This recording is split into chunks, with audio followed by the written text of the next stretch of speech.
Now let's start with the content that we are going to cover in this particular training.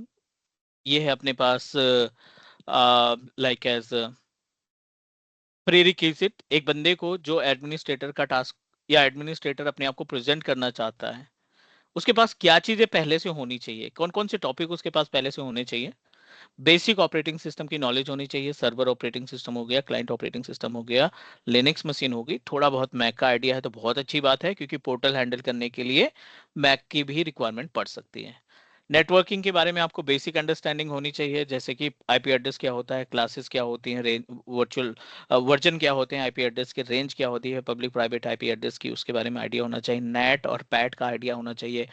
OSI model के बारे में आपको मालूम होना चाहिए कि कितने सारी लेयर्स रहती हैं ओएसआई मॉडल के अंदर, नेटवर्क में इनबाउंड आउटबाउंड कैसे काम करता है, ये भी आपकी जिम्मेदारी है कि आपको मालूम होना चाहिए कि जो नेट इनबाउंड रूल और आउटबाउंड रूल को कैसे कॉन्फ़िगर करते हैं, क्योंकि पोर्टल पे आपको कोई हार्डवेयर नहीं मिलने वाला, सारी चीजें आपको सॉफ्टवेयर के फॉर्मेट में या बोल सकते हो कि लॉजिकल फॉर्मेट में रहेगी, क्योंकि इसीलिए लोग क्लाउड यूज करते हैं, इसलिए कंपनी क्लाउड का इस्तेमाल करती है ताकि वो अपने रिसोर्सेज की मेंटेनेंस की कॉस्ट बचा सकें।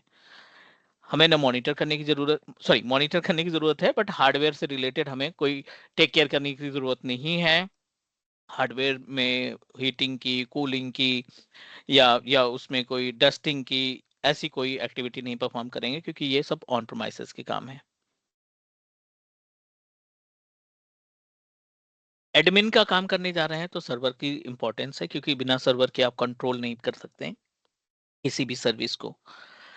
एडमिन का पार्ट डिस्कस करेंगे, सर्वर ऑपरेटिंग सिस्टम में एडी का मैनेजमेंट करेंगे, एज्योर पोर्टल पे जो एडी है उसके बारे में हम लोग डिस्कस करेंगे। तो मतलब एक पैकेज है, जो बंदा ऑलरेडी डेस्कटॉप और सिस्टम एडमिनिस्ट्रेटर की नॉलेज रखता है उसको बहुत आसानी होगी एज्योर एडमिनिस्ट्रेटर के कंटेंट को कवर करने के लिए।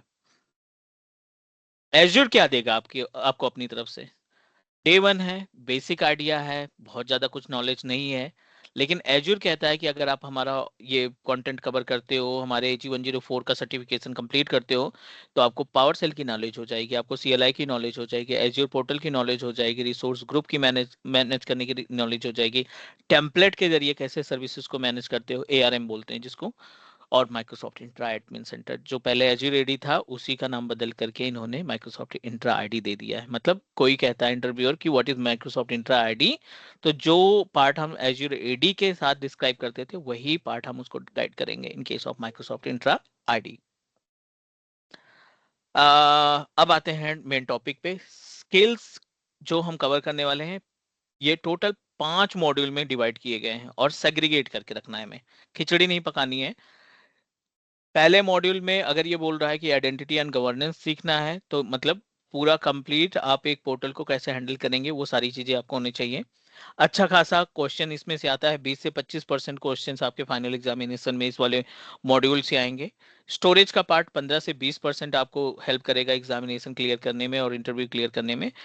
स्टोरेज का पार्ट प्रैक्टिकली ज्यादा यूज है, कोई बंदा बैकअप ले रहा है, बीम बैकअप इंस्टॉल किया ऑन प्रोमाइसेस पे, बाराकूडा इंस्टॉल किया, या डेटो इंस्टॉल किया, शैडो प्रोटेक्ट इंस्टॉल किया, कोई भी थर्ड पार्टी एप्लीकेशन का इस्तेमाल किया बैकअप के लिए, लेकिन वो चाहता है कि हमारा जो बैकअप का फाइल है, बैकअप का डेटा है, वो क्लाउड पे रखना चाहता है, तो definitely storage come into the picture. और 80% ऑर्गेनाइजेशन एज्योर का स्टोरेज इस्तेमाल करती हैं बैकअप सर्विसेज को रेपोजिटरी बनाने में। वर्चुअल मशीन्स यानी कंप्यूटर सर्विसेज, यहाँ पे आपको हर एक वर्चुअल मशीन मिल जाएगी, कई तरीके की वर्चुअल मशीन्स होती हैं, डेडिकेटेड वर्चुअल मशीन होती है, रिजर्व वर्चुअल मशीन होती है, आपकी शेयर्ड वर्चुअल मशीन्स होती है, ऑन डिमांड वर्चुअल मशीन्स होती है, स्केल सेट वर्चुअल मशीन होती है। 4 से 5 तरीके के ऑप्शन मिलते हैं आपको वर्चुअल मशीन क्रिएट करने की, जो कि हम कवर करने वाले हैं तीसरे मॉड्यूल में। चौथा मॉड्यूल रहेगा हमारा नेटवर्किंग का, VPN क्या होता है, गेटवे क्या होता है, डोमेन क्या होता है, DNS क्या होता है, ठीक है ना, ये सारी सर्विसेज हम यहाँ पे मैनेज करने वाले हैं। लास्ट में आता है मॉनिटरिंग और मेंटेन सर्विसेज। अगले पार्ट में हम लोग बातें करने वाले हैं related to backup, monitor, ARM template, resources, ये सारी सर्विसेज हम यहाँ पे मैनेज करने वाले हैं। ऑल राइट प्लीज, यहाँ तक कोई क्वेश्चन? ये मॉड्यूल रहेगा, ये ब्लूप्रिंट रहेगा और इसके अंदर के ये कंटेंट रहेंगे। Create user and group, user and groups properties, licensing क्या होती है माइक्रोसॉफ्ट इंट्रा आईडी की, एक्सटर्नल यूजर को कैसे सेंड करते हैं, एसएसपीआर क्या होता है, ये सारा कुछ डिस्कस करने वाले हैं। Pawan go through, please go ahead. Sir ये जो अभी पढ़ेंगे ये सब मैनुअली होगा या मतलब ये ऑटोमेट मतलब स्क्रिप्ट के थ्रू जो होता है पावर सेल वगैरह उसके थ्रू होगा ये सब क्रिएट जो हम एज्योर लोग कहता करेंगे? है, एज्योर कहता है कि जो अगर कोई एडमिन बन रहा है, ठीक है, अगर वो हम्म। अपने आप को प्रेजेंट कर रहा है कि मुझे एज्योर एडमिन की प्रोफाइल, मैं पिछले 3 साल से या 2 साल से काम कर रहा हूँ, तो इंटरव्यूअर आज की डेट में बहुत स्मार्ट है, हम उनको लाइटली नहीं ले सकते हैं। ठीक है, वो बंदा कैसे भी करके आपसे क्वेश्चन पुटअप करेगा, तो डेफिनेटली मिक्स क्वेश्चन पुटअप करेगा। मतलब ये कि आपको एज्योर पोर्टल हैंडल करना जीयूआई के थ्रू और सीएलआई दोनों के मेथड के जरिए आना चाहिए। एआरएम टेम्पलेट आपको आना चाहिए, सीएलआई का पैनल आना चाहिए, क्लाउड से लाना चाहिए, आपको पावरसेल की स्क्रिप्टिंग आनी चाहिए, जिसके थ्रू आप अपने रिसोर्सेज को मैनेज करोगे। जो एग्जिस्टिंग है, नया रिसोर्स परचेज कर रहे हो, उसमें भी आपको नॉलेज होनी चाहिए। All good. तो ये सब में कब ये कोर्स में कवर करेंगे ये सब? डेफिनेटली कवर करेंगे, but not day one, okay. Sir not in starting sir days, पा क्योंकि हम्म। ओके जितना sir, smart. PowerShell also cover करें? हाँ जी, पावर सेल तो आपका जो एडी कनेक्ट होगा उसमें बहुत सारी कमांड है, 8 से 10 कमांड तो बिल्कुल मैंडेटरी हैं। Syncing okay. की कमांड ओके। है, स्केड्यूलिंग की कमांड है, एडिटिंग की कमांड है, एट्रीब्यूट मैनेजमेंट की कमांड है, पावर सेल की। ठीक हम्म है, स्क्रिप्ट नॉट कमांड। तो hmm hmm, definitely we are going to manage. ठीक है, बट उसके लिए आपका जीयूआई स्ट्रांग होना चाहिए। जीयूआई नहीं आता, पावर सेल पे डायरेक्टली हम जाएंगे, कुछ भी समझ में नहीं आएगा। Okay, got this. जीयूआई अगर है हमारे पास तो पावर सेल आपको आसानी समझ में आएगा, केवल हम फॉर्मेट बदल रहे हैं ना, हमें यूजर बनाना है। मुझे मान लीजिए मैंने ये विंडोज 10 ऑपरेटिंग सिस्टम है, इस पे हम्म मुझे एक लोकल यूजर बनाना है। 3 तरीके हैं यूजर बनाने के। एक, आप कंट्रोल पैनल पे जाओगे, वहां से यूजर बन जाएगा। आप माई कंप्यूटर पे जाएंगे, मैनेज पे जाएंगे, वहां से यूजर बन जाएगा। और एक छोटी सी कमांड होती है, net space user name space password space slash hmm forward का ऐड करोगे, वहां से यूजर बन जाएगा। End of the day result हमें वही मिल रहा है, लेकिन तरीके हमारे अलग अलग हो रहे हैं। जो इम्प्लीमेंट का प्रोसीजर है वो हमारा अलग हो रहा है। पावर सेल इसलिए इन्वॉल्व कर रहे हैं क्योंकि ये या तो होगा या तो नहीं होगा। कमांड अगर आपकी सही है तो 100% आपको रिजल्ट मिलेगा। कमांड में दिक्कत है तो आपको इमीडिएटली एरर आ जाएगा। मतलब कि इसमें हमारा टाइम सेविंग होता है। जो यूजर बनाने में हमें लगते हैं 1.5 मिनट का टाइम, वो यूजर बनाने में हमें 10 सेकंड का टाइम लगता है कमांड के हम्म। थ्रू, पावर सेल के थ्रू। तो डेफिनेटली हम कंपेयर करेंगे दोनों चीजों को। ठीक है ना।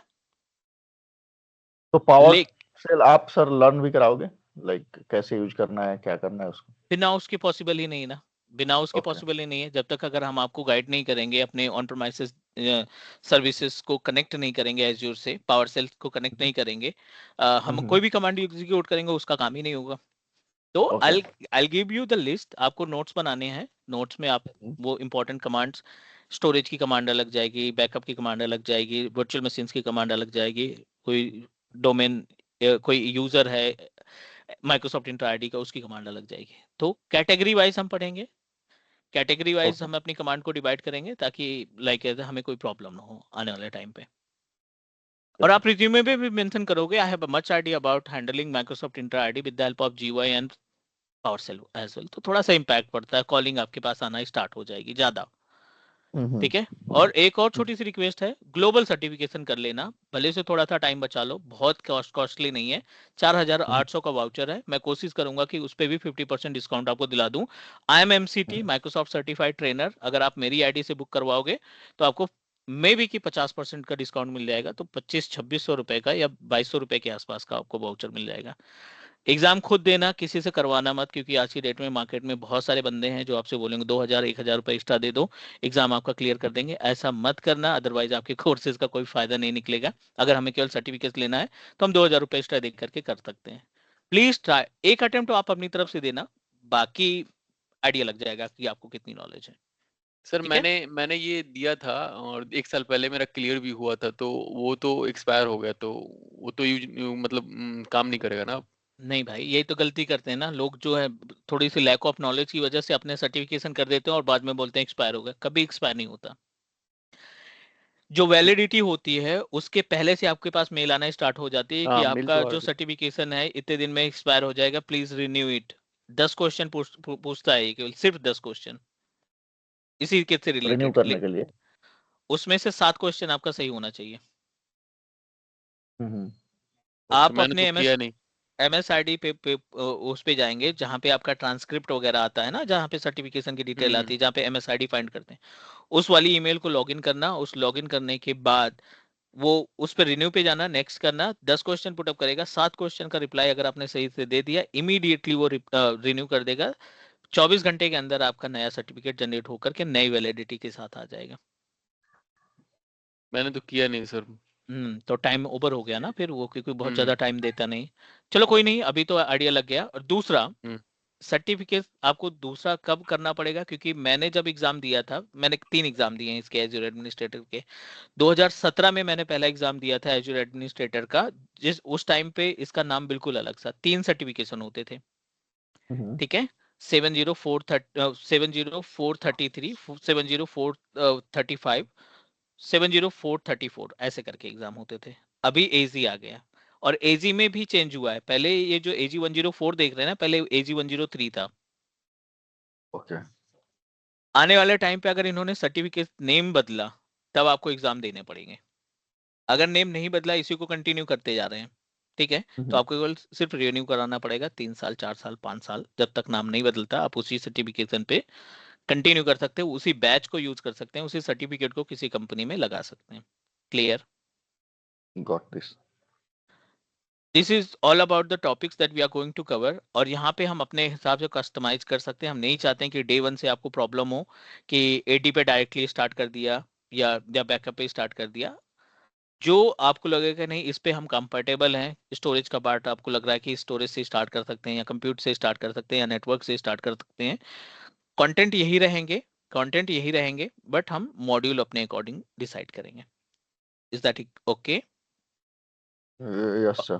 और बहुत कुछ नहीं है, आप थोड़ा सा मतलब अच्छे तरीके से देंगे, क्लासेस अटेंड करेंगे, अपनी नोट्स बनाओगे, अपनी रिकॉर्डिंग्स देखोगे, टाइम दोगे इस पे, तो आप अच्छा खासा कंटेंट अपने रिज्यूमे पे मेंशन कर सकते हो। All good? ओके। ये हो गई टॉपिक की बात, ये हो गई हमारे कंटेंट्स की बात। अब कंटेंट के बाद ऐसा नहीं है डायरेक्टली हम कंटेंट पे स्टार्ट करेंगे, आपको बेस मालूम होना चाहिए। आइडिया है आपको क्लाउड का, बहुत अच्छी बात है, नहीं आइडिया है तब भी हम इसको जीरो से स्टार्ट करेंगे। क्लाउड जो टेक्नोलॉजी है, इट्स नॉट मैंडेटरी कि केवल एज्योर या AWS या गूगल क्लाउड या अलीबाबा क्लाउड ही देते हैं। क्लाउड के बहुत सारे डिफरेंट डिफरेंट प्लेटफॉर्म्स हो सकते हैं। माइक्रोसॉफ्ट 365 क्लाउड है, माइक्रोसॉफ्ट इंट्यून क्लाउड है, राइट? आपका जो CRM बेस्ड होते हैं क्लाउड है, CMS होते हैं क्लाउड है, मतलब क्लाउड के बहुत सारे ऑप्शंस हो सकते हैं। होस्टिंग करनी है, डिप्लॉयमेंट करना है, वेबसाइट डिजाइन करनी है, कोई गेम डिजाइन करना है, वेबसाइट क्रिएट करनी है, एप्लीकेशन डिजाइन करना है, ये भी क्लाउड से होने लगा है, जिसको हम डेवऑप्स इंजीनियर कहते हैं।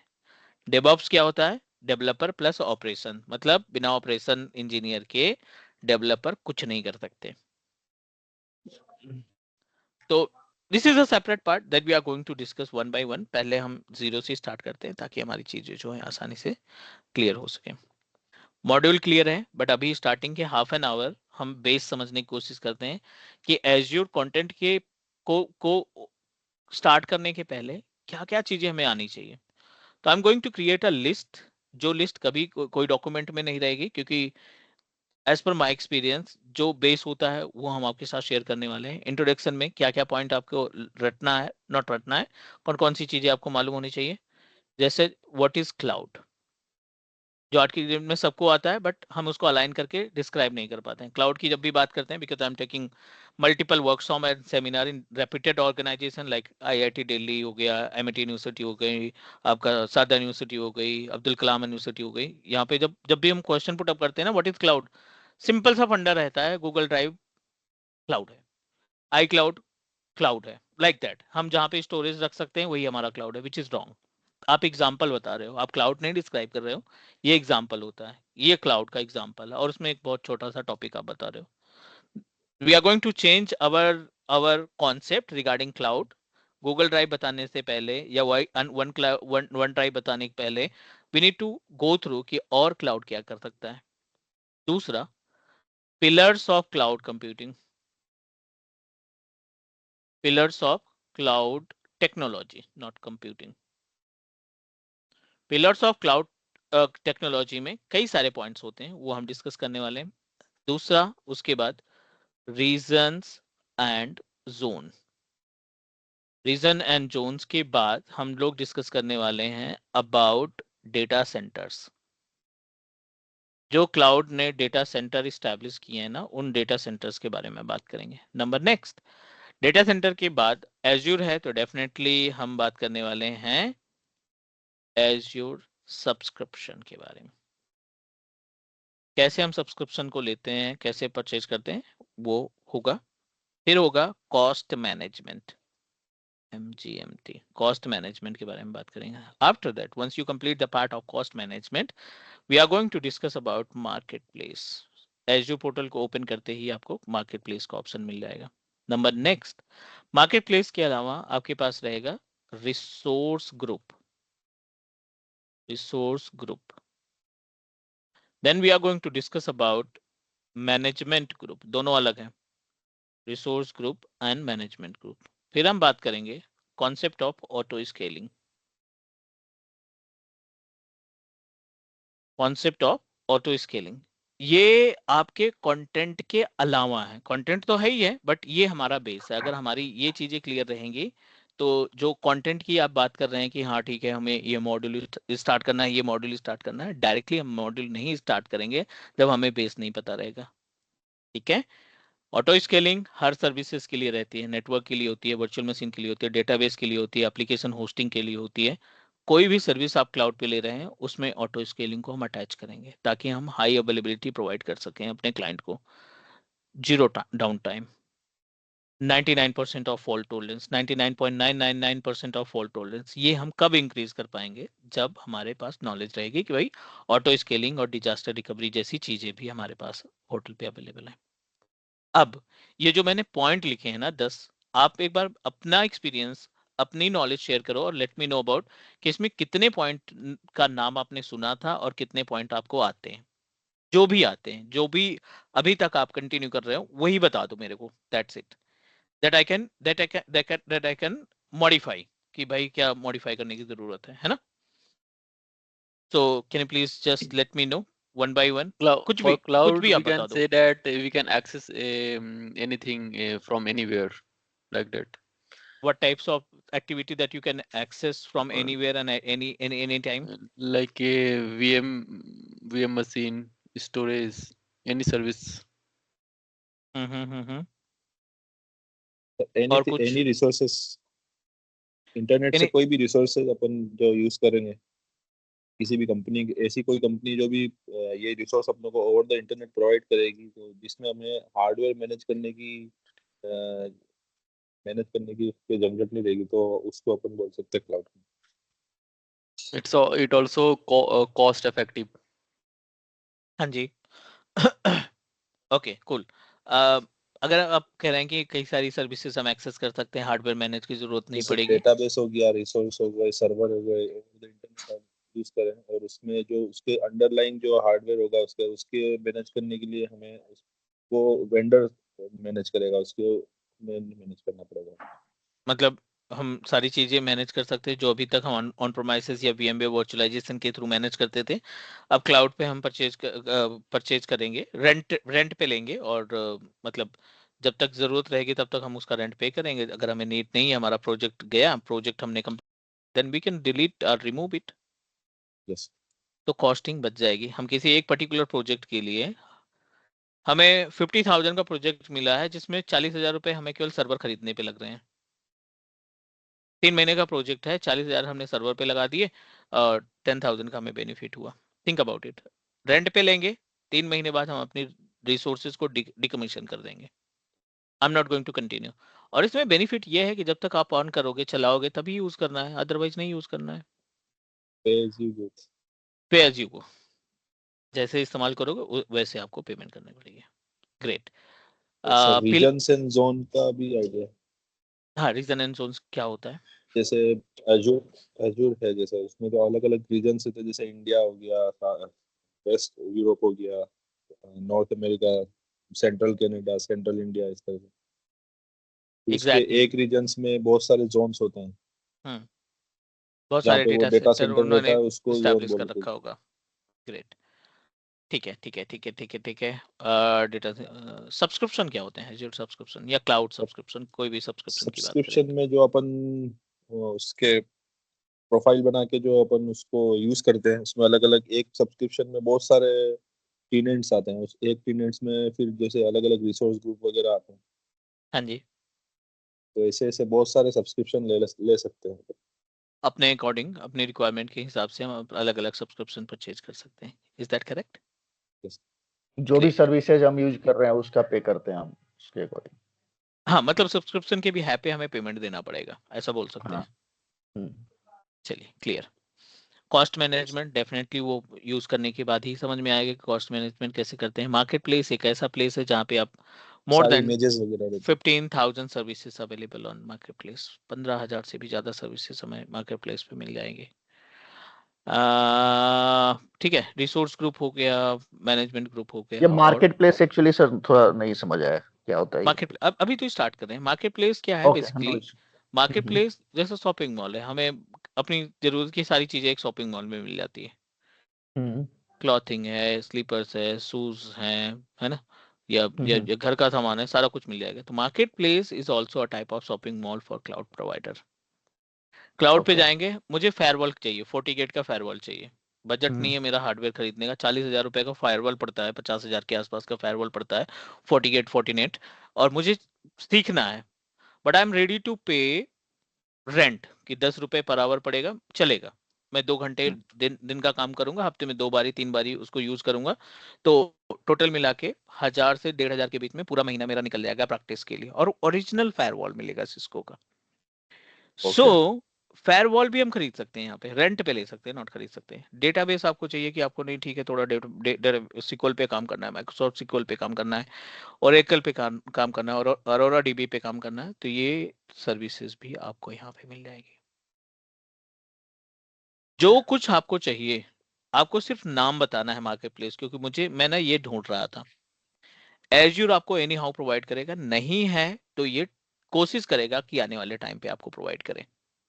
अगर उस टाइम पे नहीं है, कोई मॉडल नहीं मिल रहा है, कोई पर्टिकुलर वर्जन नहीं मिल रहा है एप्लीकेशन का, तो बट ये हमारी सर्च को उनकी जो R&D टीम है वो डिफाइन करके देगी। All good? ऑटो स्केलिंग में जैसे अपन कोई भी एक क्राइटेरिया फिक्स करते हैं, जैसे मान लो कोई इंस्टीट्यूट है, उसमें अगर कल एग्जाम होने वाला है, तो कल अगर अपने पास लोड आएगा तो अपन वर्चुअल मशीन स्किल सेट के थ्रू उसको मैनेज कर सकते हैं।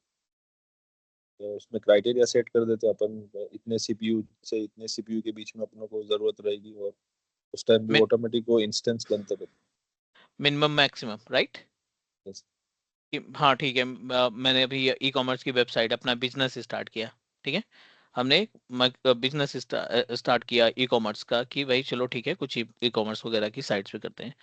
डे वन से आपके वेबसाइट पे ट्रैफिक नहीं आएगा, मैंडेटरी है, जाहिर सी बात है, आपको एडवर्टीजमेंट वगैरह करने पड़ेंगे, बहुत सारी मार्केटिंग करनी पड़ेगी, डिजिटल मार्केटर हायर करने पड़ेंगे। स्टार्टिंग में आपके पास ट्रैफिक आ रहा है, 5,000 लोग आपके वेबसाइट पे मंथली देख रहे हैं। 6 महीने बाद आपकी मार्केटिंग की वजह से वही 5,000 कस्टमर जो हैं अब 25,000 में कन्वर्ट हो गए हैं, 30,000 में कन्वर्ट, 50,000 में कन्वर्ट हो गए।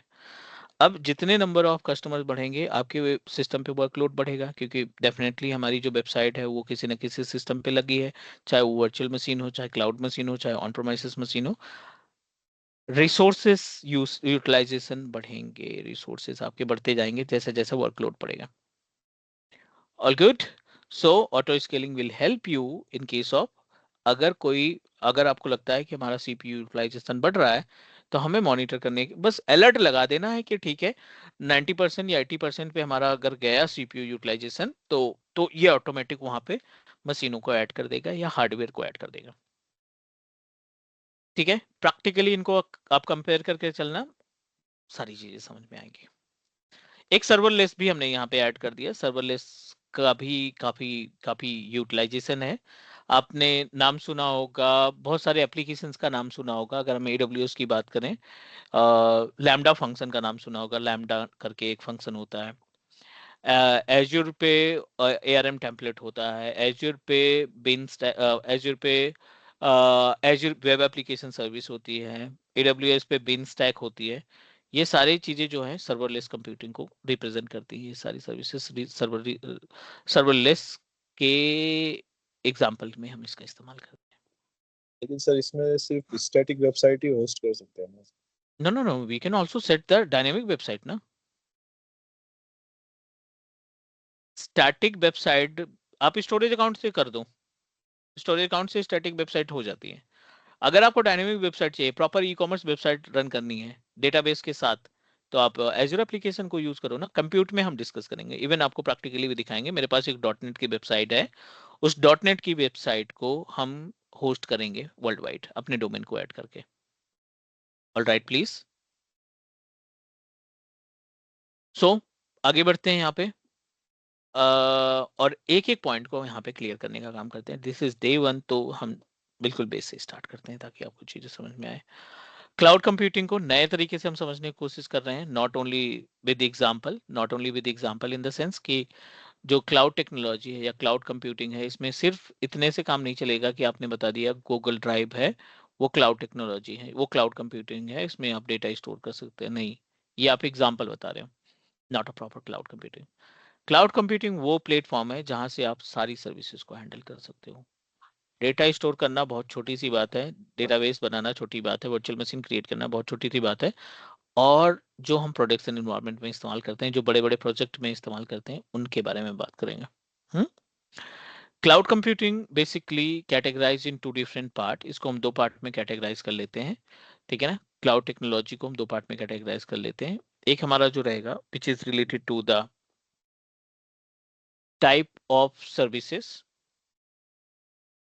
एक क्लाउड पोर्टल हमें किस तरीके से सर्विसेज प्रोवाइड करता है, और दूसरा जो पॉइंट रहेगा हम बात करने वाले हैं क्लाउड टेक्नोलॉजी में वे टू एक्सेस क्लाउड। कितने तरीके हैं क्लाउड को एक्सेस करने के लिए, तो ये सारा पॉइंट हमें मालूम होना चाहिए। चलिए, टाइप ऑफ क्लाउड सर्विसेज में हम यहाँ पे IaaS सर्विसेज मिलती है हमें, PaaS मिलती हैं सर्विसेज, और SaaS मिलती है। आज की डेट में मैंने बहुत सारे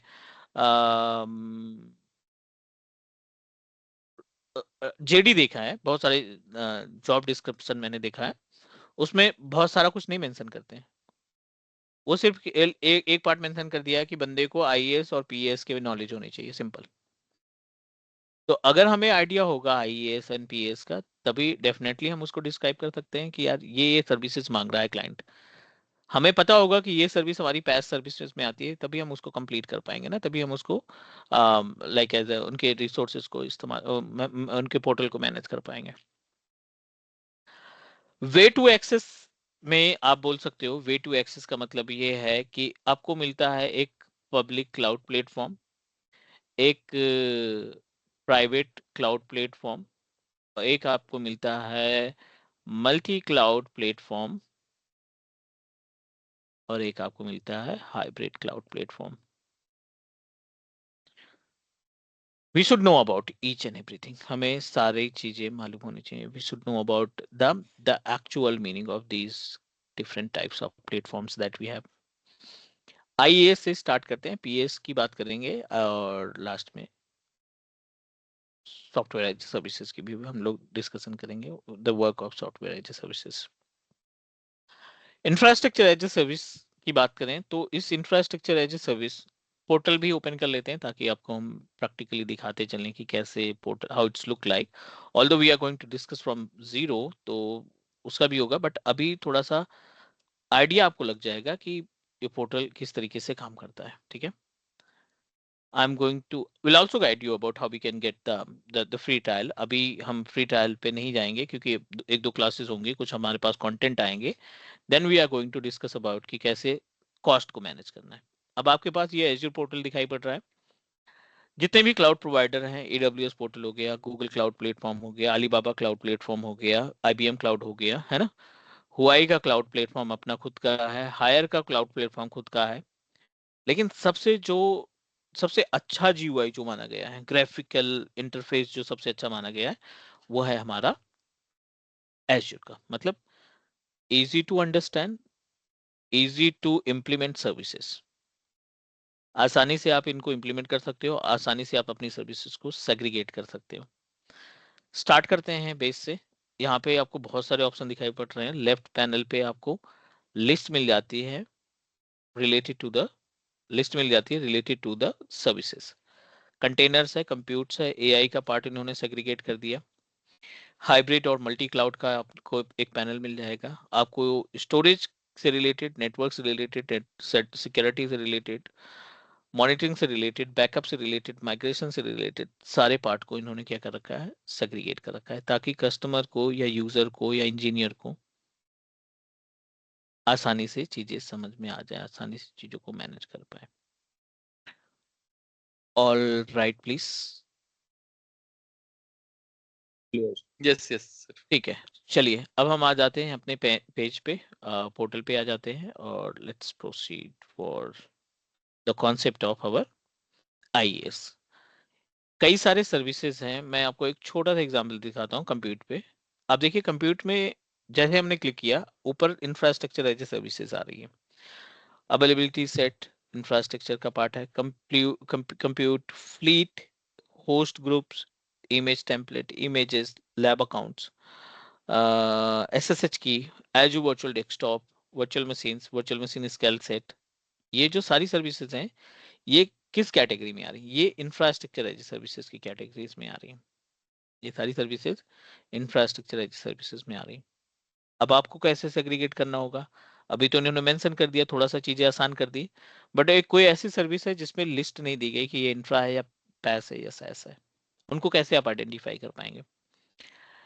इस सर्विस को, जो हमारा ये इंफ्रास्ट्रक्चर एज सर्विस है, इसको मैनेजेबल सर्विस के नाम से भी जानते हैं। इनको हम मैनेजेबल सर्विसेज के नाम से भी जानते हैं। मतलब ये ऐसी सर्विसेज पोर्टल के ऊपर, क्लाउड प्लेटफॉर्म के ऊपर, जिनको हम मैनेज कर सकें, जिनको हम मैनेज कर सकें, वो सारी सर्विसेज आपकी एज्योर या क्लाउड आईएएस में आती है। अब कैसे डिसाइड होगा कि मैनेज कर सकते हैं? इनमें जो मैनेज करने की रिस्पॉन्सिबिलिटी है ना, 75% जो वर्क है ना, वो यूजर खुद करेगा। क्लाउड हमें सिर्फ 25% टास्क परफॉर्म करके देगा। मतलब 25% का जो टास्क है वो प्रोवाइडर मैनेज करेगा, 75% का जो टास्क है वो हमारा, यानी हम लोग रिस्पॉन्सिबल रहेंगे। एज यूर एडमिन रिस्पॉन्सिबल रहेगा, एज यूर इंजीनियर रिस्पॉन्सिबल रहेगा इन चीजों को मैनेज करने के लिए। Now let's talk more about it. एक छोटा सा example infrastructure as a service में, फिर आप अपने अकॉर्डिंग डिसाइड कर लोगे। काम करने के बाद, इम्प्लीमेंट करने के बाद आप अपने अकॉर्डिंग बता दोगे कि ये तो इंफ्रास्ट्रक्चर एज ए सर्विसेज है। ठीक है, कैसे? IaaS infrastructure as a services कितनी है? बहुत सारी लिस्ट है। VM, स्टोरेज, ठीक है, नेटवर्किंग, AVD,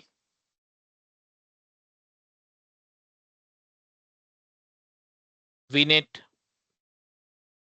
यानी नेटवर्किंग। ये सारे पार्ट्स जो है ना, वो इंफ्रास्ट्रक्चर का एक बेस्ट एग्जांपल है।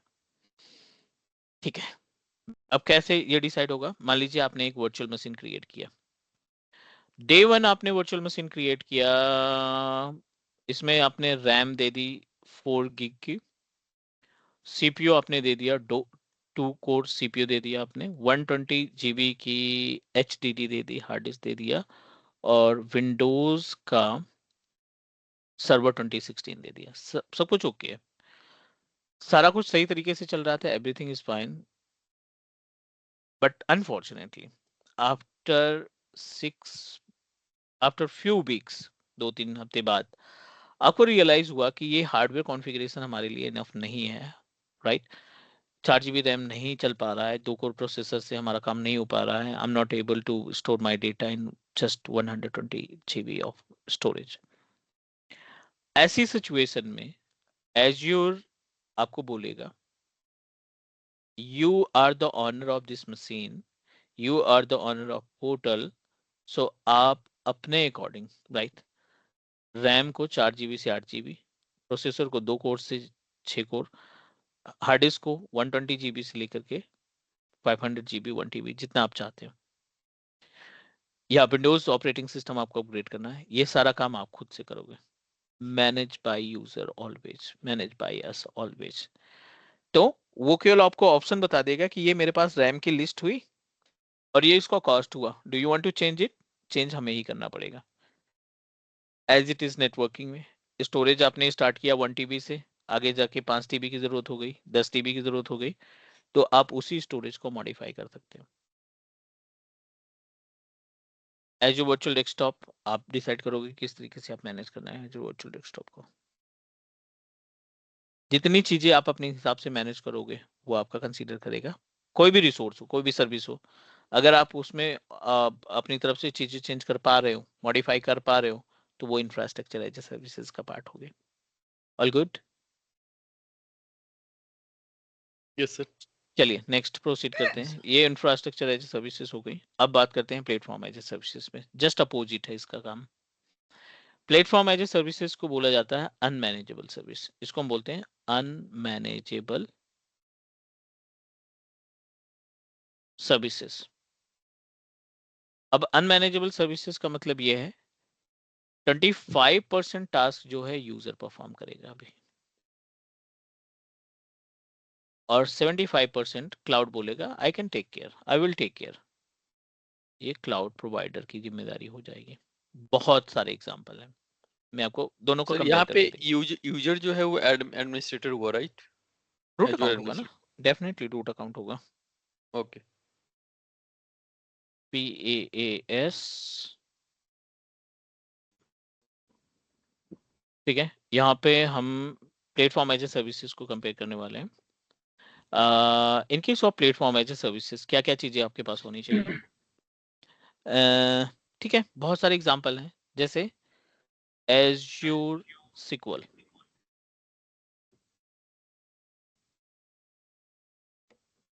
Azure web app services, Microsoft Entra ID,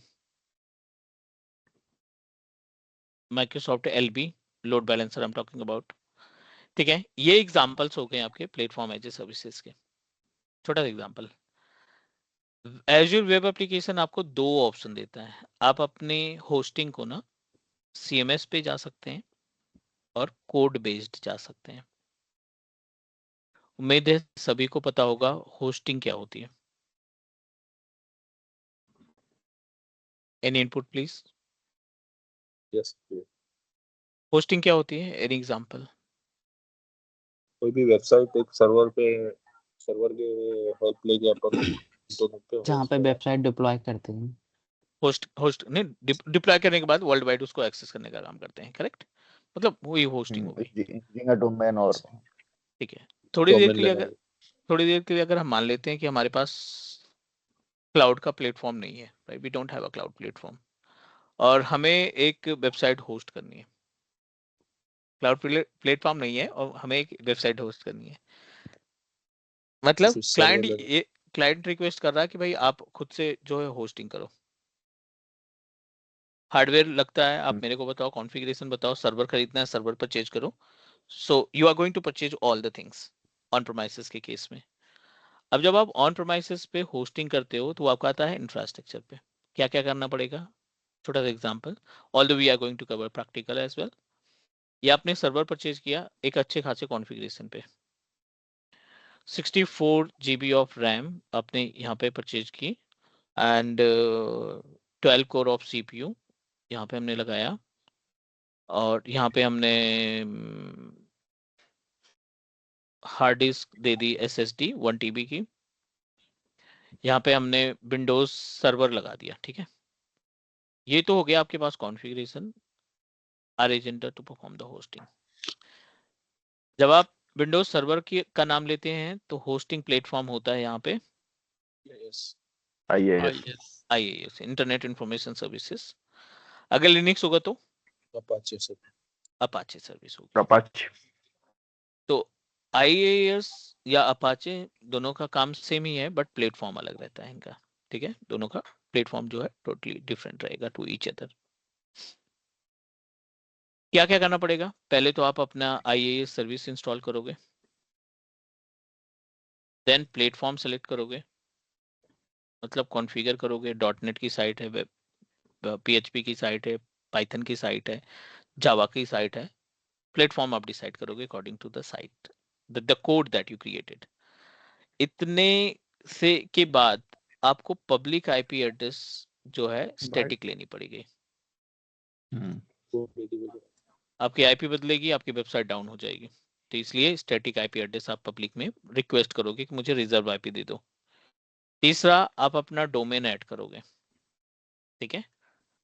चौथा, आप पाथ दोगे जहां पे आपने डेटा दे रखा है। वो तो छोटी चीज है, but definitely you can do that, you need to manage it. अब ये जो स्टेप है ना, इसको परफॉर्म करने में कितना भी हमारे पास एक्सपीरियंस है, 3 से 4 घंटे लग ही जाता है होस्टिंग कराने के लिए। फिर अपने डोमेन को जो है ऐड करोगे, लाइव करोगे जहां से भी खरीद रखा है, तो कुल मिला के 3 से 4 घंटे लग जाते हैं ये सारे टास्क परफॉर्म करने के लिए। इसमें बेनिफिट क्या है कि आप ऑनर हो, आप कभी भी रैम बदलो, कभी भी हार्ड डिस्क बदलो, कभी भी कोई भी चेंजेस करना, यू कैन डू दैट, ठीक है। बट उसके बाद अगर हम बात करें तो you also need to manage the maintenance. कभी सीपीयू यूटिलाइजेशन जा रहा है, कभी बैकअप लेना है, कभी सिक्योरिटी के कंसर्न आ रहे हैं, तो ये सारी चीजें आपको खुद से मैनेज करनी पड़ेगी। चलिए, ये सब काम करने में, होस्ट करने में, एक छोटी सी वेबसाइट को होस्ट करने में आपको लग गए 3 से 4 घंटे। यहीं पे अगर आप अपनी वेबसाइट को पैस से करेंगे, अगर आप पैस से करेंगे तो आपको सिर्फ अपना बजट डिसाइड करना है कि मेरा बजट है इतना, पर मंथ हम दे सकते हैं, इतना अमाउंट हम पर मंथ दे सकते हैं, ठीक है। ये आपको कंप्लीट पैकेज देगा, एक ये प्लेटफॉर्म प्रोवाइड करेगा, और आपको सिर्फ और सिर्फ 2 स्टेप फॉलो करने पड़ेंगे। अपलोड योर वेबसाइट डेटा, आप अपने वेबसाइट डेटा को अपलोड करोगे। दूसरा, आपको अपने डोमेन को अटैच करना पड़ेगा, दैट्स इट। और ये काम करने में आई डोंट थिंक कि 30 मिनट से ज्यादा लगेगा हमें। क्यों? क्योंकि सारा प्लेटफॉर्म, ना कोई अपाचे, ना कोई IAS, सारा प्लेटफॉर्म हमें पोर्टल खुद से डिजाइन करके देगा। हमारी जिम्मेदारी बस ये 2 स्टेप को फॉलो करने की। होस्टिंग कहाँ करनी है, कैसे करनी है, वो सब बैकएंड वाला जो प्रोवाइडर है वो हैंडल करेगा, वो मैनेज करेगा। All good? This is the actual gap between infrastructure and platform as a services. Any question, please? Yes, sir. चलिए अगले पॉइंट पे चलते हैं हम। यहाँ पे अगला जो पॉइंट है which is related to the software as a services. तो अगला जो पॉइंट है सॉफ्टवेयर एज ए सर्विसेज में बहुत सारे ऑप्शंस आपको मिलने वाले हैं, एज़्योर पोर्टल पे भी और माइक्रोसॉफ्ट 365 पे।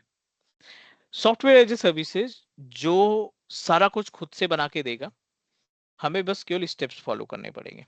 जैसे I hope you guys are aware about the Azure function app, ठीक है। एक सर्विस होती है एज़्योर फंक्शन ऐप की।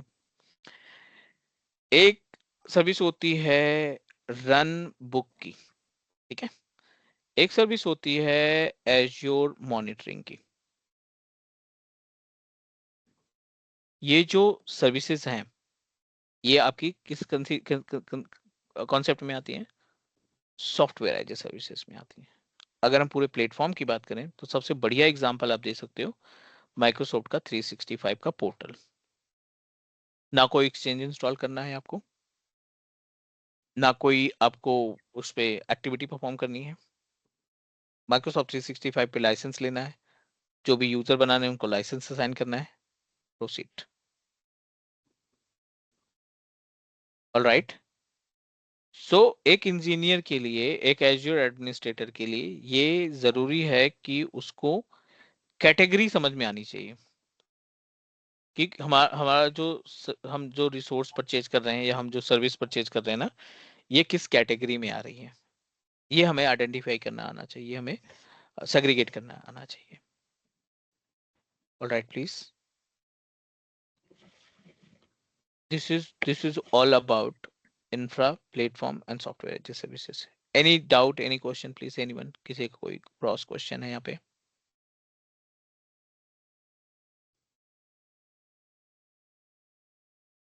अभी सर ये सब देखेंगे ना, Azure function app run book, ये सब आगे मतलब देखेंगे ना ये सब कैसे। एग्जाम्पल्स हैं मॉनिटरिंग के पैनल पे आएगा ये।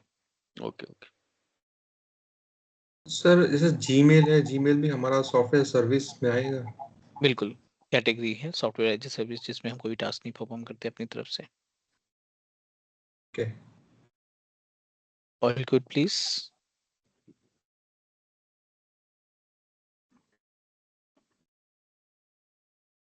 बढ़ सकते हैं आगे हम यहाँ पे। Yes sir. Proceed.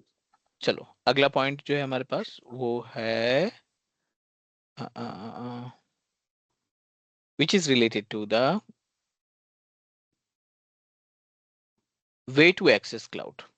ठीक है ना, बहुत जरूरी है हमारे लिए way to access cloud। Market में कई सारे क्लाउड प्रोवाइडर्स हैं बट इनकी कैटेगरीज अलग है।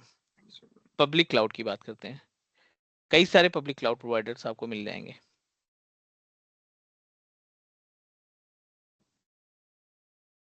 पब्लिक क्लाउड में जो main top most cloud service providers हैं वो एज्यूर है, दूसरा अमेजन वेब सर्विसेज है, तीसरा आपका जीसीपी है, जीसीपी गूगल क्लाउड प्लेटफॉर्म, और अलीबाबा क्लाउड जो सेम तरीके से टास्क परफॉर्म करता है। बट ऐसा नहीं है कि इनमें हम प्लेटफॉर्म एज ए सर्विसेज पाएंगे, सॉरी ऐसा नहीं है कि इसमें हम केवल पब्लिकली ही अवेलेबल होगा, नहीं, it will also give us option to manage the services related to the private. आपको बैकएंड समझना है कि पब्लिक क्यों बोलते हैं, प्राइवेट क्यों बोलते हैं इनको। पब्लिक का मतलब ये है, पब्लिक का जो मेन मतलब ये है विच इज रिलेटेड टू, दो पार्ट में डिवाइड कर दो इसको, ये क्लाउड प्रोवाइडर हो गया, ठीक है, और ये हो गया यूजर यानी कस्टमर जो हम लोग हैं।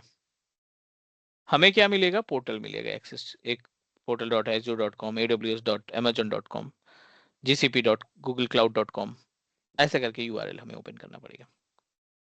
अब इनके जो डेटा सेंटर्स रखे हैं, मान लीजिए आपने लोकेशन सेलेक्ट कर ली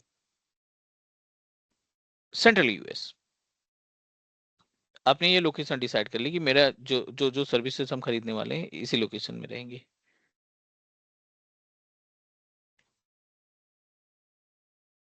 अब ये जो डेटा सेंटर्स रखे हैं ना, इन डेटा सेंटर में हम रिसोर्सेज क्रिएट करते हैं।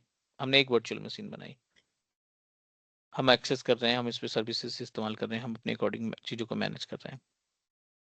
Now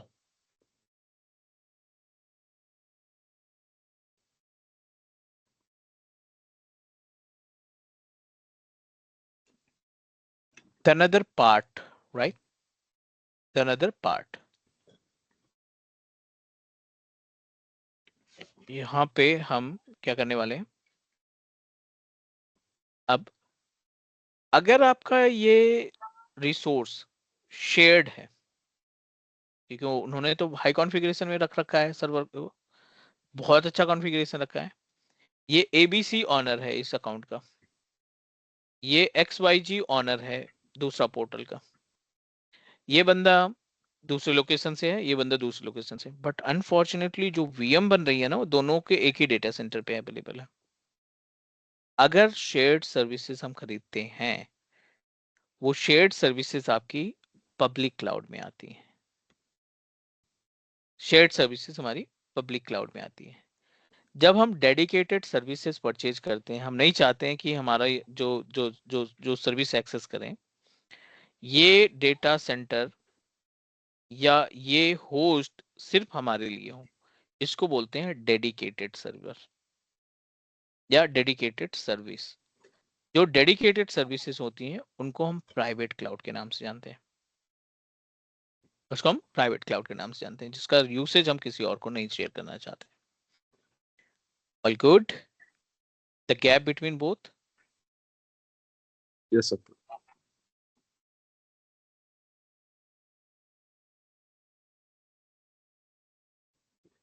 can we proceed for the next. ये दोनों चीजें हो गई, पब्लिक और प्राइवेट क्लाउड का कॉन्सेप्ट क्लियर हो गया। सर ये जैसे कि ये आपने अभी सर्विस बताया वीएम को एक्सेस करने का, मतलब ये इसमें तो कोई भी सर्विस हो सकता है ना, कोई भी स्टोरेज सर्विस कुछ भी? कोई भी सर्विस हो सकती है ना। ओके अगर शेयर्ड है तो वो आपकी पब्लिक क्लाउड में कंसीडर की जाएगी। ओके अगर डेडिकेटेड है तो वो आपका प्राइवेट क्लाउड में कंसीडर की जाएगी। That is the reason private cloud थोड़ा महंगा है, कॉस्टली है in compare of public cloud. Sir ये हमें पता कैसे होगा कि शेयर्ड है कि डेडिकेटेड है?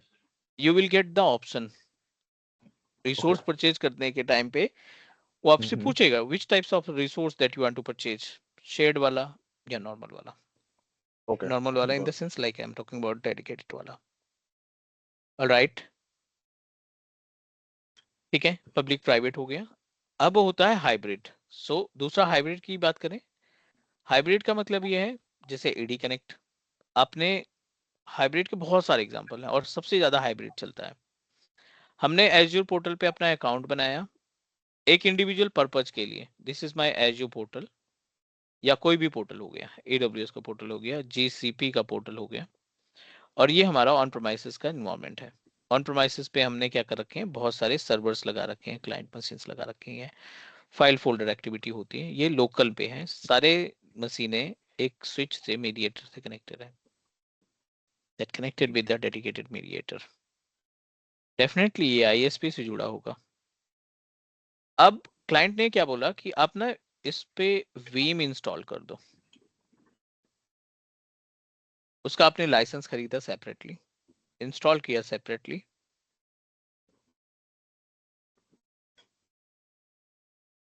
ठीक है। वीम बैकअप इंस्टॉल करने के बाद हम क्या कर रहे हैं, कहीं पे फाइल और फोल्डर का बैकअप ले रहे हैं, कभी पूरी वर्चुअल मशीन का बैकअप ले रहे हैं, कभी AD का बैकअप लिया जा रहा है, कभी कभी like other services like SQL server है उनका बैकअप हम कॉन्फ़िगर कर रहे हैं। बट मीडिएटर कौन है, बैकअप बैकअप कॉन्फ़िगर करने वाला कौन है, बैकअप कॉन्फ़िगर करने का रिस्पॉन्सिबिलिटी हमारे वीम को है। जब आप कोई भी बैकअप इस्तेमाल करो, मैंने तो एक रैंडम ऐसे नेम सेलेक्ट कर लिया कि वीम बैकअप है, ठीक है। अब कोई भी बैकअप टूल इस्तेमाल करो, बहुत सारे टूल्स हैं मार्केट में, जब आप बैकअप लेते हैं ना, बैकअप कॉन्फ़िगर करते हैं ना, तो आपको एक रेपोजिटरी बनानी पड़ती है, ठीक है। और वो रेपोजिटरी क्या करता है कि आपके बैकअप की गई चीजों को रखने का काम करता है। ज्यादातर कंपनी जो बैकअप का इस्तेमाल करती हैं उनका रेपोजिटरी एज्योर का ब्लॉब स्टोरेज होता है या फाइल स्टोरेज होता है। मतलब ये मीडिएटर होगा, बट जितना भी बैकअप होगा वो हम क्लाउड पे रखना चाहते हैं ब्लॉब में। रीजन इसके पीछे बहुत है, क्योंकि हमें कोई हार्डवेयर टेक केयर करने की जरूरत नहीं पड़ेगी, पहला काम। दूसरा, कभी भी जरूरत पड़ने पर आप ब्लॉब अपने स्पेस को ब्लॉब सर इमेजिनरी बना स्टोरेज है सकते क्या? हैं। ब्लॉब स्टोरेज का एग्जांपल है, स्टोरेज का पार्ट है। ओके हम्म, ओके सर फाइल शेयर भी उसी में आता है, ठीक है। नेक्स्ट, अगले पॉइंट पे जाएंगे। यहां तक क्लियर हो गया? नेक्स्ट, अब ये जो कॉम्बिनेशन है ना, थोड़ा सा क्लाउड और थोड़ा सा ऑन प्रोमाइस का environment,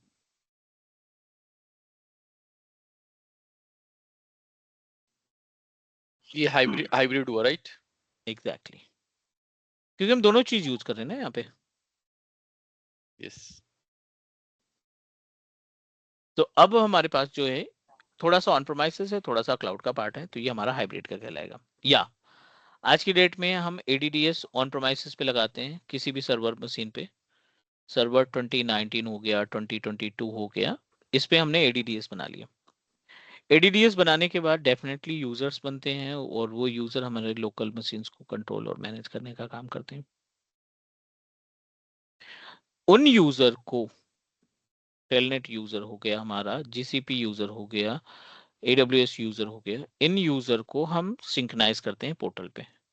this is also best example of our hybrid cloud, ये भी हमारा हाइब्रिड क्लाउड का एग्जांपल होगा। ऑल राइट, इसका प्रैक्टिकल देखेंगे क्या अपन? हाँ हाँ, इसका प्रैक्टिकल है, बहुत छोटा सा प्रैक्टिकल है, बहुत ज्यादा नहीं है, जितना ये मतलब सुनने में आता है उससे कहीं ज्यादा आसान है इसको कंप्लीट करना। ये हमारे लोकल ऑन प्रोमाइसिस में जो हम आर्किटेक्ट डिजाइन करेंगे वो एज्योर के साथ सिंक हो जाएगा। आर्किटेक्ट में क्या डिजाइन करोगे? जैसे मैंने एक 2022 का एक मशीन डिजाइन किया, उसमें एडीडीएस इंस्टॉल किया। ये जो आप सर्विसेज बता रहे हैं जो भी है वो सारा कुछ रेडी करके तैयार किया, और उस पे मैंने 200 यूजर्स का एक्टिव डायरेक्टरी लाइव कर दिया, राइट। करेक्ट। वो फिर एक्टिव डायरेक्टरी में एज्योर के साथ सिंक करना चाहूंगा, तो वो पॉसिबिलिटी है। एग्जैक्टली। यही समझाना चाह रहे हैं। हाँ जी, हाँ जी। ऑन प्रोमाइसिस पे जो भी चेंजेस करोगे, आपका यूजर का पासवर्ड चेंज कर दिया आपने, यूजर को रीनेम कर दिया, वो सारा कुछ लाइव रिफ्लेक्ट करेगा क्लाउड पे। तो फिर वो ऑन प्रेमाइसिस की जगह मैं क्लाउड एज्योर के थ्रू अगर कंट्रोल करना चाहूँ नेटवर्क अपने इंफ्रास्ट्रक्चर को, तो कर पाऊंगा। नहीं, वहां से आप क्या क्या करना चाहते हो? आप मेरे एप्लीकेशन कहने का कंट्रोल। मतलब ये है कि जो एडीडीएस जो भी हम अपने on premises local without azure जितना भी इम्प्लीमेंटेशन करेंगे, वो क्या हम एज्योर पे जाके सिंक करके फिर उसको क्या वहां से मैं कंट्रोल करना चाहूँ तो कंट्रोल हो पाएगा? हाँ, वही चीज बता रहा हूँ, क्या क्या चीजें कंट्रोल कर सकते हैं। एज्योर पोर्टल आपको, जब आप यूजर सिंक्राइज कर लोगे तो आप यूजर का पासवर्ड क्लाउड से रीसेट कर सकते हो, नंबर 1। ठीक है। आप अपने ऑन प्रोमाइसिस पे कोई एप्लीकेशन इंस्टॉल कर रखी है, उसको आप ऑथराइज करना चाहते हो उसी बंदे को जो एज्योर पे सिंक्राइज हुआ है, ये कर सकते हो। लोकल में आपने बिटलॉकर कॉन्फ़िगर कर रखा है, राइट। उसकी की को प्रोटेक्ट कर सकते हो क्लाउड पे। ठीक है। जैसे नंबर किसी के नेक्स्ट। ड्राइव, जैसे किसी के लोकल वॉल्यूम को भी कंट्रोल करना चाहे तो भी पॉसिबिलिटी है। एग्जैक्टली, बिटलॉकर के थ्रू हम सब कुछ कर लेंगे ना। Bit locker just like internal volume को लॉक, इंटरनल जैसे सी या डी ड्राइव के किसी एक वॉल्यूम को कंट्रोल करेगा, बट मैं यूजर की फिजिकलिटी जो एक्टिविटी करेगा, मैं चाहता हूँ कि वो सी ड्राइव के किसी भी सेक्शन में कुछ भी एक्टिविटी विदाउट मेरे अथोराइजेशन के ना कर पाए, तो वो क्या पॉसिबिलिटी है? और वो वो तो फिर नहीं, वो फिर मैं अज्योर के थ्रू कंट्रोल करना चाहता हूँ, ना कि ऑन प्रेमाइसिस। आप उसको राइट्स देना चाहते हो, डेलीगेट करना चाहते हो एज्योर के थ्रू? एग्जैक्टली, हाँ। नहीं मैंने वो सारे परमिशन, सारे राइट्स, सारा नहीं, यूजर लाइव मैंने लोकल अपने इंफ्रास्ट्रक्चर में रेडी किया, बट मैं समझ मैं गया, मैं समझ गया। समझ गया ना। हाँ, राइट, वो क्वेश्चन। कितना भी क्लाउड, कितना भी आगे क्यों ना निकल जाए, जो ऑन प्रोमाइसिस का डोमेन कंट्रोलर है, इन्वायरमेंट है ना, राइट। उस ऑन प्रोमाइसिस के डोमेन कंट्रोलर के इन्वायरमेंट के बराबर नहीं जा सकता। ठीक है। ओके। दो चीजें होती हैं। ऑन प्रोमाइसिस डोमेन जब आप बनाते हो ना, तो आप डेलीगेट करते हो, ठीक है। और राइट। जब आप डेलीगेट करते हो तो आपके बिल्ट इन ग्रुप्स होते हैं ऑन प्रोमाइसिस पे। इंटरप्राइज एडमिन हो गया, बैकअप ऑपरेटर एडमिन हो गया, डोमेन एडमिनिस्ट्रेटर हो गया, है ना, यूजर्स मैनेजमेंट एडमिन हो गया, ये बिल्ट इन ग्रुप होते हैं। एज्योर पोर्टल पे जब आप एडी इस्तेमाल करते हो ना, तो वहां रोल्स होते हैं। A to Z चीजें तो आप कंट्रोल नहीं कर पाओगे, बट एज्योर के जरिए up to 40% task on premises device को, जो ऑलरेडी एज्योर एडी से जुड़ी हुई है, 40% कंट्रोल आप पोर्टल से कर सकते हो। 100% आपको करना है तो ऑन प्रोमाइसिस पे आना पड़ेगा। Okay. My name is Ram Gupta, your good name? Manjeet. Okay. तो क्या मैं अगर सर्वर को डिजाइन करता हूँ अपने ऑन प्रेमाइसिस में, 2022 ही डिजाइन कर दिया, ऑन प्रोमाइसिस पे वो एज इट इज मेरा मशीन एज्योर पे कंट्रोल, अगर मैंने जो भी यहाँ पे कंट्रोलिंग यूज की है, मतलब कुछ भी XYZ कुछ भी मैंने किसी भी यूजर पे कुछ भी लगाया, वो मैं एज्योर के थ्रू पूरा फुली मैनेज करना चाहूँ, वो पूरे एक्टिव डायरेक्टरी को, तो ये क्या पूरा कंट्रोल नहीं करेगा? नहीं नहीं नहीं नहीं नहीं, इसका यही ऑप्शन है, आप लिफ्ट शिफ्ट करा दो, ऑन प्रोमाइसिस से माइग्रेट करके क्लाउड पे ले जा सकते हो। हाँ, और वही वहां से माइग्रेशन कंट्रोल के लिए बोला। एग्जैक्टली माइग्रेशन, वही। तो मशीन तो वही निकली ना फिर। एंड ऑफ द डे हम लोग उसी सर्वर 2019 से ही कर रहे हैं। उसका नहीं तो लोकेशन वो बदल गया, हार्डवेयर हमने हटा दिया, उसका जो हार्डवेयर मटेरियल था नहीं हटाया। नहीं, हार्डवेयर नहीं हटाया, हार्डवेयर हमें ऑन प्रेमाइसेस का ही यूज करना है। अब थोड़ा मेरा क्वेश्चन ये है, हार्डवेयर एक्चुअली मुझे आई थिंक आप ऐसा कहना चाह रहे हो कि जो आपका विंडोज सर्वर है उसका हार्डवेयर वही हो, बट आप क्लोन करके उसको वहां पे डालना चाहते हो। क्लोन नहीं करना है, उसको जस्ट लाइव माइग्रेट करना है।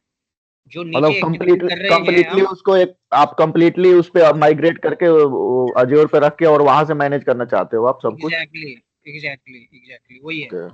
सर आई थिंक जब आप रिसोर्स ग्रुप यूज कर रहे हो देन तो पॉसिबल नहीं होगा शायद, पता ना। नहीं, ठीक है नहीं, ठीक है। इसको बताएंगे ना वो। कई सारे पार्ट हैं इसमें, कई सारे पार्ट हाँ हैं। हाँ मैं आपको लाइव ही दिखा देता हूँ, मतलब थोड़ा सा आइडिया लग जाएगा आपको, आपका क्वेश्चन क्लियर हो जाए। मैंने ये ऑन प्रोमाइसेस पे डोमेन बना रखा है, ठीक है ना, with name of cloud.com, xyz.com, abc.com, कुछ भी हो सकता है। हाँ हाँ यहाँ पे मैंने यूजर बना रखे हैं, and number of users are available also, ठीक है।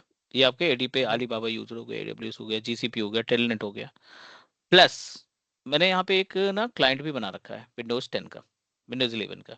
ये मेरा क्लाइंट मशीन है। अभी हमें कोई ठीक है। प्रॉब्लम नहीं आ रही, मैं फटाफट से यूजर की प्रॉपर्टीज में जाता हूँ, जो कुछ चेंजेस करना होता है उसका रिफ्लेक्शन हमारे क्लाइंट पे इमीडिएटली हो जाता है, ठीक है। ये अभी तक का काम करते आ रहे हैं। अब आप चाहते हो कि ये जो सर्वर है एडी का, ये सर्वर को माइग्रेट करें क्लाउड पे, इज दैट करेक्ट? क्योंकि आप बेस मशीन को नहीं टच करना चाहते हैं, यही है? आप बेस मशीन को टच नहीं करना चाहते हैं, आप क्लाउड से हैंडल करना चाहते हैं। एग्जैक्टली तो आपको ना यहाँ पे माइग्रेशन करने चैलेंज की है बहुत सारे। नहीं, आपको माइग्रेशन करने की भी जरूरत नहीं है। इसको एज इट इज रन करने दो, ठीक है, जो चीजें हैं। बट हमें क्या करना है, कोई बंदा यूएस में बैठा है, इंडिया के इंफ्रास्ट्रक्चर को हैंडल करना है, एडी में प्रॉब्लम आती है तो बड़ी दिक्कत होती है इंडिया में, हम जो इंजीनियर्स है वो हैंडल नहीं कर पा रहे हैं। हमें आरडीपी भी नहीं देना है, ठीक है ना, हमें आरडीपी भी नहीं देना, राइट। हमें क्लाउड पे रखना है परमानेंट के लिए। और उस बंदे को बोल देना है कि ये रहा पब्लिक आईपी एड्रेस, ये रहा इसका यूजर नेम एंड पासवर्ड, आप इस पे एक्सेस करो, आप जो चेंजेस करोगे वो मेरे ऑन प्रेमाइसेस के यूजर्स पे रिफ्लेक्ट होगा। दिस इज अवर टास्क ना, यही हम अचीव करना चाहते हैं। एग्जैक्टली कुछ भी नहीं करना है आपको, आपको सिंपल सा इसको एज इट इज रन करने दो। सर्वर 2019 है, आप पोर्टल ओपन करो और पोर्टल पे एक वर्चुअल मशीन बना दो हाई कॉन्फ़िगरेशन की, ठीक है। हाई कॉन्फ़िगरेशन की वर्चुअल मशीन बनाओ, VPN को ऐड करो, माइग्रेशन नहीं कर रहे हैं यहाँ पे, VPN को ऐड करो। आप अपनी जो क्लाउड पे मशीन बनी रखी है ना, उसमें ना RSAT इंस्टॉल कर दो, RSAT सर्विस इंस्टॉल कर दो, ठीक है। RSAT सर्विस जैसे इंस्टॉल करोगे ना, आपकी सारी AD की सर्विसेज, ओनली AD, सारी AD की सर्विसेज क्लाउड पे रिफ्लेक्ट होना स्टार्ट हो जाएगी, सिंक हो जाएगी। वहां पे यूजर बनाओगे, उसकी पॉलिसी लगाओगे, GPO लगाओगे, प्रॉपर्टी चेंज करोगे, डेलीगेट करोगे, रोल्स बदलोगे, उसका इम्पैक्ट इमीडिएटली आपके ऑन प्रेमाइसेस पे आएगा, लाइव होगा सब कुछ, सारा कुछ लाइव होगा। और लोकल में जो मशीनें हैं उसका इम्पैक्ट, मान लीजिए मैंने कंट्रोल पैनल लॉक किया, क्लाउड पे गया और वहां पे वर्चुअल मशीन को ओपन किया, ग्रुप पॉलिसी लगाई, हमारा जो वर्चुअल मशीन है वो ऑन प्रेमाइसेस डोमेन से जुड़ा हुआ है, जो फिजिकल कंप्यूटर है। इमीडिएटली आपकी पॉलिसी ऑन प्रेमाइसेस के क्लाइंट पे, जिस भी यूजर को दे रखी है, OU को दे रखा है, डोमेन को दे रखा है, उसके ऊपर एप्लीकेबल हो जाएगी। मेथड नंबर 1, ये पहला मेथड हुआ, ठीक है। दूसरा मेथड, आप अपने जो ऑन प्रेमाइसेस का सर्वर है ना, आप इसको, इस सर्वर को आप पैरेलली रखना चाहते हैं दोनों जगह पे। आप अपने ऑन प्रेमाइसेस सर्वर को क्लाउड पोर्टल पे एक साइट बना के रख दो, एज्यूर पोर्टल पे एक सर्वर बनाओ और उसको साइट बना दो, डोमेन एंड ट्रस्ट के थ्रू एक साइट क्रिएट कर दो, फिर भी आपकी एक कॉपी बन जाएगी। इसमें क्या होगा, RSAT में डेटाबेस नहीं बनता, साइट बनाओगे, ADC बनाओगे, तो जो डेटाबेस आपका ऑन प्रेमाइसेस पे है वही डेटाबेस आपके क्लाउड पे अवेलेबल हो जाएगा। वहां भी रियल टाइम मतलब वो सिंकिंग होगी सब कुछ, दोनों लाइव वन सिंक्रोनाइजेशन है, और दोनों आप लाइव सिंक करेंगे, जो चेंजेस करेंगे 2 वे सिंक्रोनाइजेशन कर लो या 1 वे कर लो। 2 वे में जो ऑन प्रेमाइसेस पे चेंज होगा क्लाउड पे जाएगा, क्लाउड पे जो चेंज होगा ऑन प्रेमाइसेस पे जाएगा। कोई नहीं, 1 बाय 1 करके प्रैक्टिकल कर लेंगे। बहुत सारी तो चीजें हैं। फॉरेस्ट एंड ट्रस्ट के थ्रू बता रहे हो ना आप? सॉरी, ठीक है, फॉरेस्ट एंड ट्रस्ट के थ्रू बता रहे हैं, डोमेन एंड ट्रस्ट के थ्रू, यस,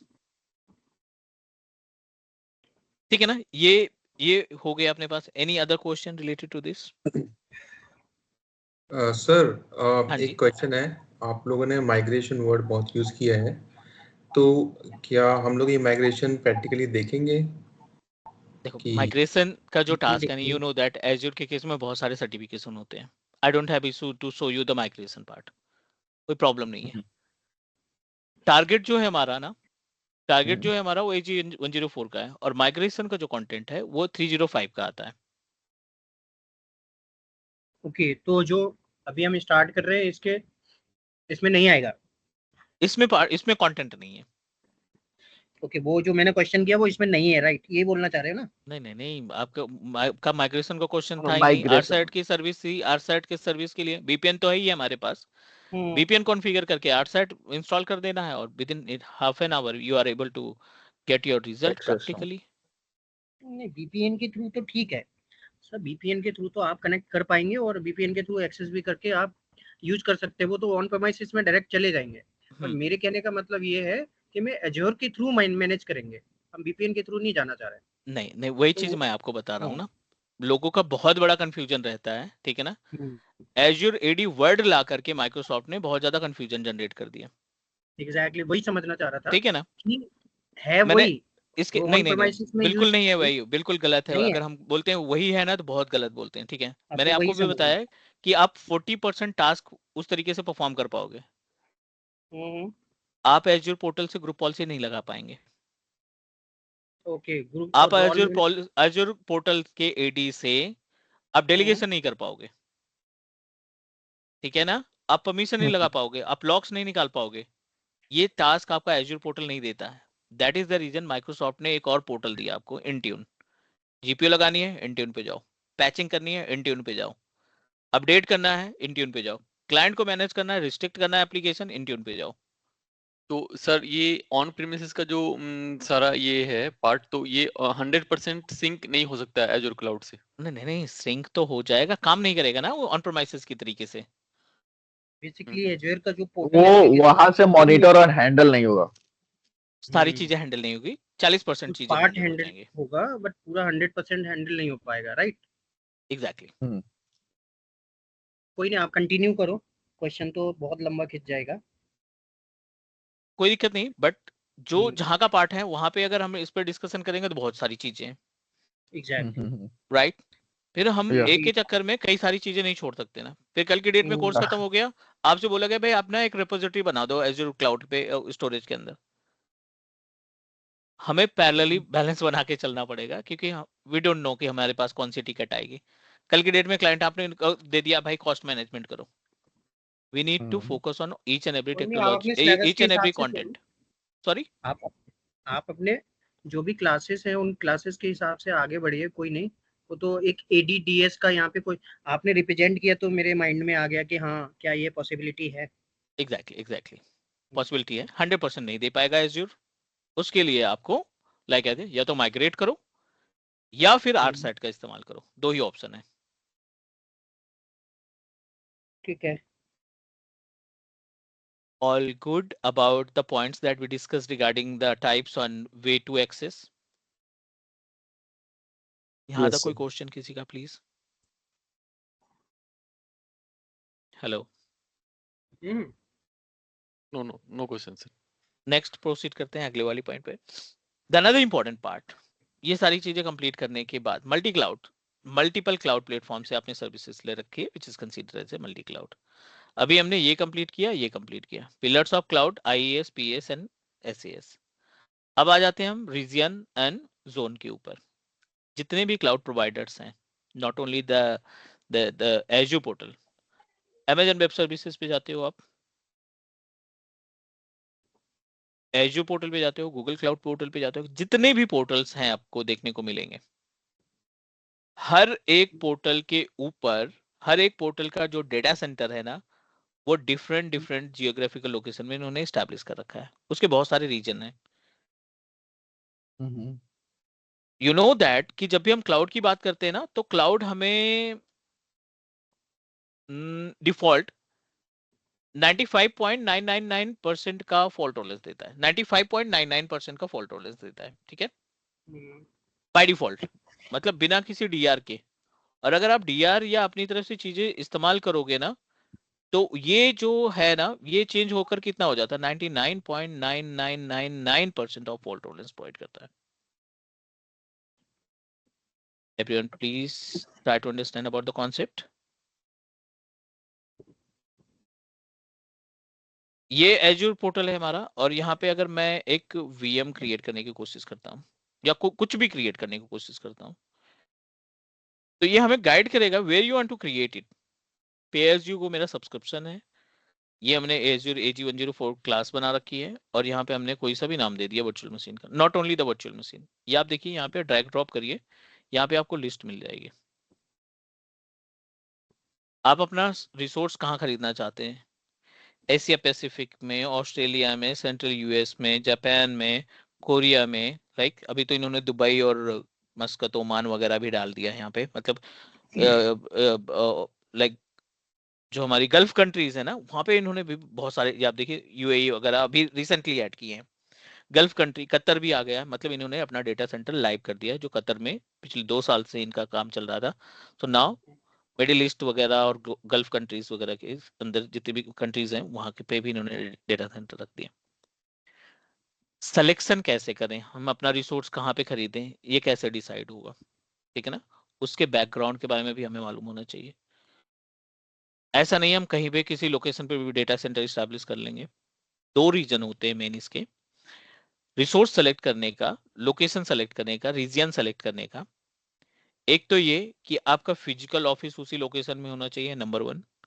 नंबर दूसरा, आप किस तरीके के कस्टमर्स को टारगेट कर रहे हो, किस तरीके के क्लाइंट को हैंडल कर रहे हो, और उन क्लाइंट की लोकेशंस क्या है. लेटेंसी आएगी अगर हम यहाँ इंडिया में बैठ करके यूएस के डेटा सेंटर पे वर्चुअल मशीन्स क्रिएट करते हैं, या रिसोर्सेज परचेज करते हैं, और डेटा को अपलोड करते हैं, या सर्विसेज को अपलोड करते हैं, तो लेटेंसी आएगी, देखने को मिलेगी. लेटेंसी से बचना है हमें. प्लस अगर आपके पास बहुत ज्यादा डेटा हो गया, XYZ डेटा, स्ट्रक्चर डेटा हो, अनस्ट्रक्चर डेटा हो, टेबल हो, क्यूज हो, नॉर्मल PDF फाइल्स हो, डॉक्यूमेंट हो, कोई सा भी डेटा हो लार्ज अमाउंट में, 100 TB के आसपास, 50 TB के आसपास हो गया, 100 TB के आसपास डेटा हो गया, और आपने गलती से स्टोरेज खरीद लिया यूएस में, आपका ऑफिस है यहाँ इंडिया लोकेशन में, और आपका 100 TB का डेटा हो गया, यूएस में स्टोरेज परचेज कर लिया, वहां पे सारा टास्क परफॉर्म कर रहे हो.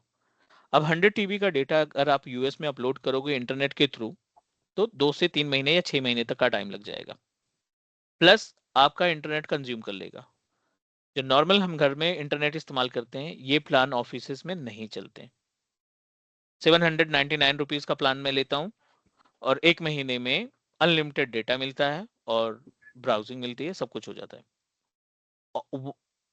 एंटरप्राइज इन्वायरमेंट में ये प्लान चलता नहीं है, you know very well about. वहां पे कॉस्टिंग चलती है आपके डेटा की.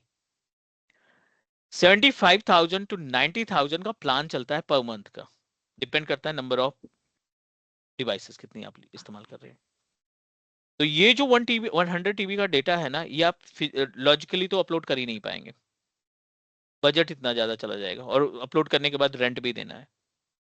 अगर आपने उसी लोकेशन में स्टोरेज खरीदा होता, तो एज्योर की टीम आपके ऑफिस आती, अपने डिवाइस लेकर के आपका डेटा वो खुद लाइव करती 24 घंटे के अंदर. लिफ्ट एंड शिफ्ट, स्नोबॉल, वो खुद डिवाइस लेकर आते हैं, उनके इंजीनियर्स आपका डेटा कैरी करते हैं आपके अथॉरिटी के अकॉर्डिंग, और वो आपके स्टोरेज में ट्रांसफर कर देते हैं. बट ये पॉसिबिलिटी तभी है जब आपका स्टोरेज उसी लोकेशन में हो और आपका ऑफिस भी उसी लोकेशन में हो. दूसरी लोकेशन में ये टास्क परफॉर्म करने के लिए बहुत ज्यादा आपको चार्जेस देने पड़ सकते हैं. तो ये तो एक्सक्यूज मी, ये तो कंट्री में भी डिफाइन करना होता है. हाँ एग्जैक्टली वही बोल रहे हैं ना. नहीं, यहाँ पे तो कंट्री वाइज है, बट कंट्री के अंदर किसी के ऑफिस अगर स्टेट वाइज है, तो वहां पे भी तो डिफरेंस आ जाएगा. अगर अब मैं इंडिया, एज्योर जो है, हर एक सिटी या कंट्री में बहुत सारी आईटी कंपनी है, बहुत सारी सिटीज हैं जो आईटी कंपनी के लिए फेमस है. गुड़गांव हो गया, नोएडा हो गया, आपका बेंगलोर हो गया, हैदराबाद हो गया, चेन्नई हो गया, पुणे हो गया, इधर आपका लाइक इंडिया बंगाल में हो गया, आपको कोलकाता हो फेमस गया. रिकमेंडेशन किधर है? सॉरी, जस्ट अलाउ इंडिया मी 1 में, मिनट, एक बार मैं कंप्लीट करूं, आपका क्वेश्चन उसी में मिल जाएगा. ठीक है. ठीक है ना, हमें बेस समझना है. Let me clear, let me complete hmm, and then you will get your answer immediately, ठीक है ना, उसमें कोई वो सर नहीं है। ये रीजन चेंज हो सकता है क्या अगर पूरा क्रिएट होने के बाद in future? Definitely region change हो जाएगा, सब्सक्रिप्शन चेंज हो जाएगा, ओके रिसोर्स ग्रुप चेंज हो जाएगा, मैनेजमेंट ग्रुप चेंज हो जाएगा, ठीक है ना, बट एक ही दिन में सब कुछ नहीं हो पाएगा। वन बाय वन करके हम सारी चीजें, एडमिन का जो टास्क है ना वो सारा कुछ हम कवर करेंगे, थोड़ा सा पेशेंस रखना पड़ेगा आपको, और स्टेप बाय स्टेप चलने दो, सारी रिप्लाई आपको इमीडिएटली मिल, जो क्वेश्चन आपके माइंड में भी नहीं ना वो भी क्वेश्चन हम आपके साथ शेयर करेंगे, so no worry about it. Okay हमने ऑफिस डाल दिया, एक नॉर्मल सी सिटी लखनऊ में हमने अपना ऑफिस डाल दिया फॉर एग्जांपल, अच्छा खासा रेवेन्यू जनरेट हो रहा है, मैंने 100 टीबी का डेटा स्टोरेज रख लिया। एज्योर ने अभी तक हर एक कंट्री या हर एक सिटीज को नहीं कंप्लीट किया, उनके डेटा सेंटर नहीं इंप्लीमेंट हुए हैं, सो इट्स नॉट मैंडेटरी कि लखनऊ में अगर हमारे पास एज्योर का डेटा सेंटर नहीं है तो मैं ये लिफ्ट एंड शिफ्ट वाला ऑप्शन नहीं इस्तेमाल कर पाऊंगा। Definitely you can do that. India के किसी भी कॉर्नर पे आपने सेलेक्ट किया है, अगर आपने सेंट्रल इंडिया में लगा रखा है, साउथ इंडिया में लगा रखा है, वेस्ट इंडिया में लगा रखा है, इंडिया में होना चाहिए। They are responsible to bring your data manually. Region आपका सेम होना चाहिए, जोन्स कुछ भी हो, आपका रीजन अगर एक ही है, एक ही पर्टिकुलर कंट्री के अंदर आपके किसी भी लोकेशन में डेटा सेंटर में आपने सर्विसेज परचेज कर रखी है, आप कहीं पे भी होंगे, उनकी खुद के इंजीनियर खुद के रिसोर्सेज लेकर आएंगे आपके डेटा को ब्रिंग करने के लिए, कैरी करने के लिए, क्लाउड पे स्टोरेज में पहुंचाने के लिए। Okay okay is all right. Okay latency भी आपको अच्छी मिलेगी, मतलब जो लो लेटेंसी है, जो स्पीड है वो भी आपको ठीक ठाक मिल जाएगी whenever we establish our resources within the environment। नहीं मिल रही है, आप टारगेट कर रहे हो दुबई के कस्टमर को, उसका भी सॉल्यूशन है भाई, उसके लिए सीडीएन प्रोफाइल लगाएं, बहुत सारी चीजें, अभी हम सारी चीजें नहीं इंप्लीमेंट कर रहे हैं एक ही दिन में, बट मेक श्योर कि ये चीजें आने वाली हैं। और जो माइंड में हम सोचते हैं कि क्या ऐसा हो सकता है, थोड़ी सी रिसर्च करनी पड़ेगी, डेफिनेटली वो हो सकता है। 100% नहीं तो कम से कम 50 से 60% तो हमें क्लाउड प्रोवाइड कर ही देगा। why we need to know about the region and zones, क्यों ये इंपॉर्टेंट है हमारे लिए। अभी हमने देखा है इन्होंने कतर में लगा रखा है डेटा सेंटर, सेंट्रल यूएस में लगा रखा है, दुबई में लगा रखा है, ऑस्ट्रेलिया में लगा रखा है, इंडिया के कई कॉर्नर पे इन्होंने डेटा सेंटर लगा रखा है, दिस इज ग्लोब, और इन्होंने अपने डेटा सेंटर को मल्टीपल लोकेशन में स्टैब्लिश कर रखा है, and they all data center are connected to each other, ये सारे डेटा सेंटर आपस में कनेक्टेड है, ये सारे डेटा सेंटर्स आपस में जुड़े हुए हैं, and now that is the reason ये हमें 95.99% का फॉल्ट टॉलरेंस देते हैं, 95.99% का फॉल्ट टॉलरेंस देते हैं बिना किसी एडिशनल वर्क के। नेक्स्ट, अब इसके बाद क्या क्या होगा, इनका इस्तेमाल कैसे करें। ये मेरा डेटा सेंटर इंडिया का है, इसमें मैंने अपनी होस्टिंग कर दी, एक हमने वेबसाइट को ई कॉमर्स वेबसाइट बिजनेस अपना स्टार्ट कर दिया, सारी कुछ सही तरीके से चल रहा था, कस्टमर्स इतने आने लगे कि थोड़ा सा डर होने लगा कि अगर कोई डेटा सेंटर में प्रॉब्लम आ गई तो कोई भी क्लाउड प्रोवाइडर आपको डेटा आपका रिवर्ट बैक नहीं देगा, उसका भी नुकसान हुआ है। क्लाउड कहता है कि मैं आपके बहुत सारी सर्विसेज देता हूं जिनका इस्तेमाल करके आप अपनी अवेलेबिलिटी को बढ़ा सकते हैं, अपने अपने फॉल्ट टॉलरेंस को इंक्रीज कर सकते हैं। कैसे? आपको ये ऑप्शन देता है डीआर का, आपको ये ऑप्शन देता है रेप्लिकेशन का, आपको ये ऑप्शन देता है माइग्रेशन का, ठीक है, ये आपको ऑप्शन देता है बैकअप का, not in same location, different country different region में। अब आप इनका इस्तेमाल करके कस्टमर को, क्लाइंट को बोल सकते हैं आपकी वेबसाइट, आपका आपका रिसोर्स 100% सेफ है, ये माइक्रोसॉफ्ट की रिस्पॉन्सिबिलिटी है। 100% यानी ये आपको 99.999% का फॉल्ट टॉलरेंस प्रोवाइड करेगा, बट डेफिनेटली कॉस्ट ज्यादा पड़ जाएगी।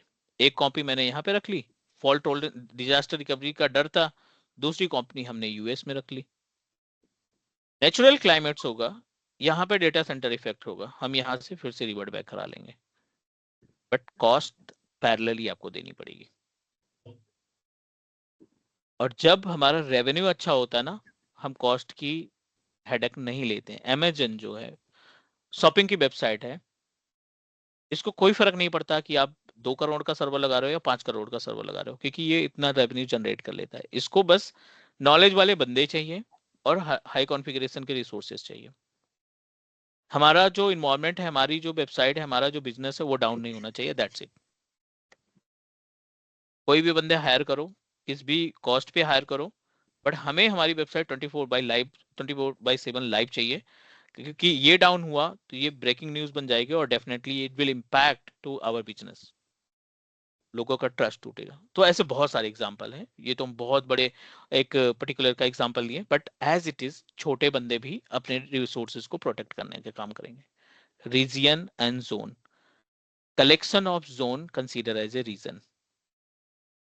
पोर्टल पे हमने 2 चीजें देखी हैं यहाँ पे। अगर हम यूएस की बात करें तो अब देखिए कई सारे लोकेशन में US US US US US आ रहा है, एशिया पैसिफिक आ रहा है। तो ये जो यूएस है ना, ये रीजन है। ईस्ट साउथ वेस्ट ये जोन्स हैं जहां पे इनका एक्चुअल डेटा सेंटर है। यूरोप में 1 2 3 4, यूरोप एक जोन है और 4 इसके क्या है, सॉरी, यूरोप एक रीजन है और ये 4 इसके जोन है। एशिया पैसिफिक में भी ऐसे बहुत सारे हैं जो जोन्स हैं, वो छोटे छोटे पार्ट में, central India, East Asia, Indonesia, Japan, Japan west, Korea, जहां पे भी एशिया पैसिफिक है, एशिया पैसिफिक हमारा रीजन है और ये छोटे छोटे इनके जोन्स है। Why we need to use zone and region? I hope everyone able to understand. Any question, any doubt about the region and zone, please? Sir No. एक जोन में भी डेटा सेंटर अलग अलग फिजिकल लोकेशन पे हो सकते हैं क्या? बिल्कुल हो सकते हैं। एक पर्टिकुलर जोन के अंदर भी बहुत सारे जोन्स हो सकते हैं, बट रीजन की बात करेंगे तो हम एपी बोलेंगे, एशिया पैसिफिक बोलेंगे। ठीक है, ये हमारे पास अगला पॉइंट हुआ। This is another point that we just completed. Data center definitely उसी लोकेशन पे हम डेटा सेंटर एस्टेब्लिश करेंगे। अगला पार्ट है सब्सक्रिप्शन का।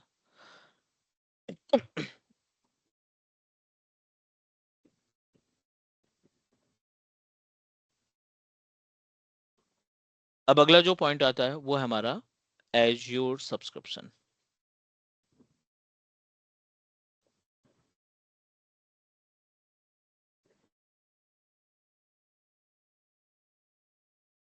नाउ डेफिनेटली विदाउट सब्सक्रिप्शन कोई काम नहीं हो पाएगा यहाँ पे। We have to purchase one subscription, then we can proceed. So multiple types of subscriptions we can get from Azure. हाँ जी, please anyone want to say something?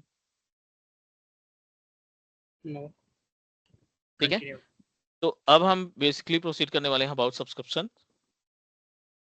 इसके लिए हमें क्रेडिट डेबिट कार्ड लगाने की जरूरत पड़ेगी to get the subscription. Total number of subscription की बात करें तो एज्योर ने इसको कई सारे पार्ट में वैसे कैटेगराइज कर रखा है। फ्री ट्रायल के बारे में हमें पता है, we are able to purchase free trial license, not license, subscription.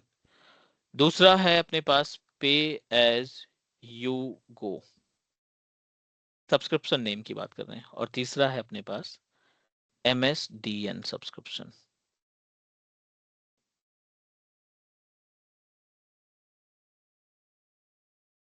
और student account.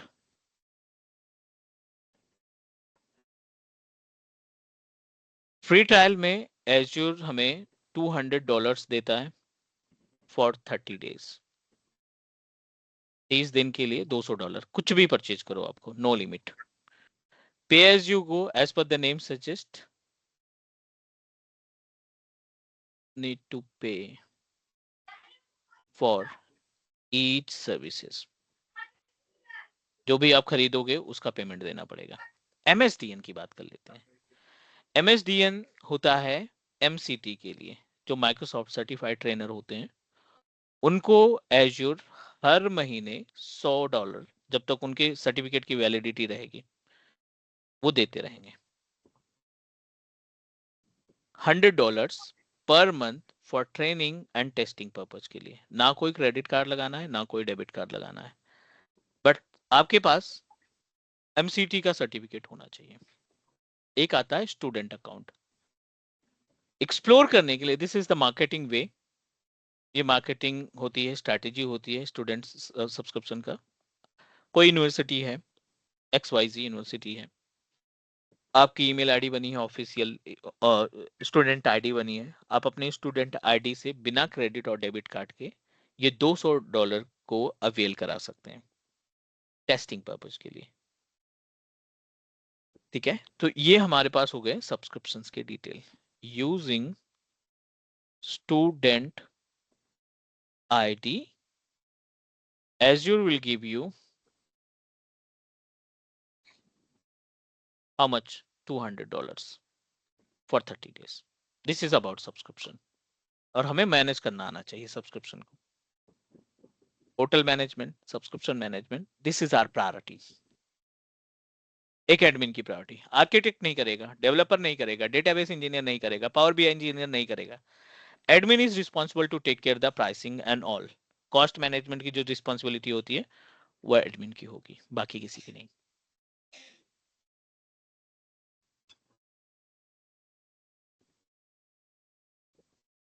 This is about Azure subscription. Create कैसे होता है? छोटी छोटी सी रिक्वायरमेंट है। क्रिएट करने के लिए हमें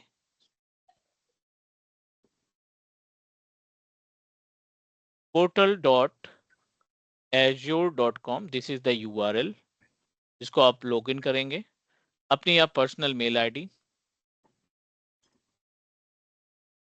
दूसरा कॉन्टैक्ट नंबर, एंड तीसरा आप अपना credit.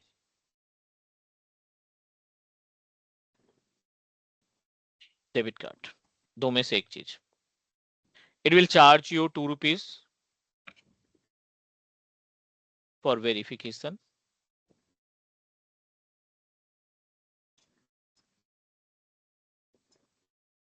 That your card is active, और देन आप इसके जरिए फ्री ट्रायल पे जाना है, फ्री ट्रायल पे चले जाओ।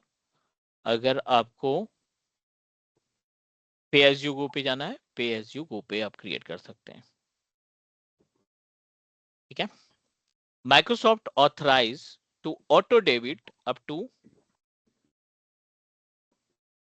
2 lakh rupees from account without OTP, without any notification.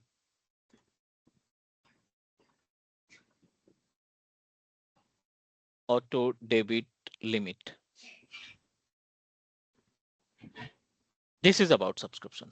MSDN हम नहीं बना सकते जब तक आपके पास आईडी नहीं है, जब तक आपके पास सर्टिफिकेट नहीं है तो MSDN का एक्सेस नहीं मिलेगा।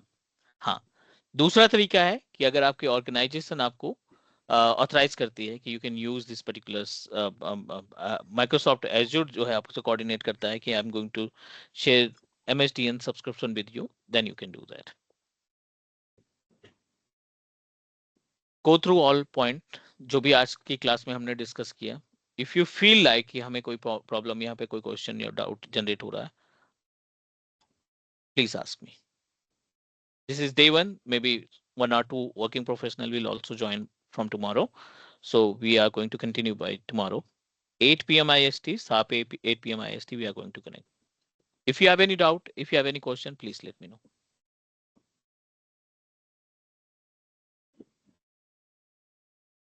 Can you hear me? No. Sir एक क्वेश्चन है, जैसे मैंने आपसे माइग्रेशन के बारे में क्वेश्चन पुट अप किया था, तो माइग्रेशन आपने बोला कि दूसरे सर्टिफिकेशन में कवर होता है, तो उसका क्या पाथ है? उसका पाथ EC 104 से मतलब मूविंग फॉरवर्ड उस तक हम कैसे पहुंच पाएंगे? वो थोड़ा सा क्लियर। माइक्रोसॉफ्ट ने क्या रखे हैं, सबकी कैटेगरी दे रखी है कि भाई आर्किटेक्ट वाले बंदे ये करेंगे, एडमिन वाले बंदे ये करेंगे, डेवलपर वाले बंदे ये करेंगे, डेटाबेस वाले बंदे ये करेंगे। टोटल मिला के 16 सर्टिफिकेशन देते हैं माइक्रोसॉफ्ट का। ठीक है, एक होता है कस्टमाइज करके। ठीक है, आर्किटेक्ट हमें आ गया, अब थोड़ा सा सिक्योरिटी में काम करना है, मुझे थोड़ा सा टास्क परफॉर्म करना है, हमें लाइक एज ए माइग्रेशन वाला, तो ये कस्टमाइज चीजें होंगी, that you can customize. Okay, तो सर स्टार्टिंग तो 104 से ही नहीं, करनी do you पड़ेगी। want to know about the procedure? Simple सा बोलो कि do you want to know about the procedure how to migrate the resources from on premises to cloud? Is that correct? Right. I'll show you, no problem. VNet हम करेंगे, storage करेंगे, virtual machine करेंगे।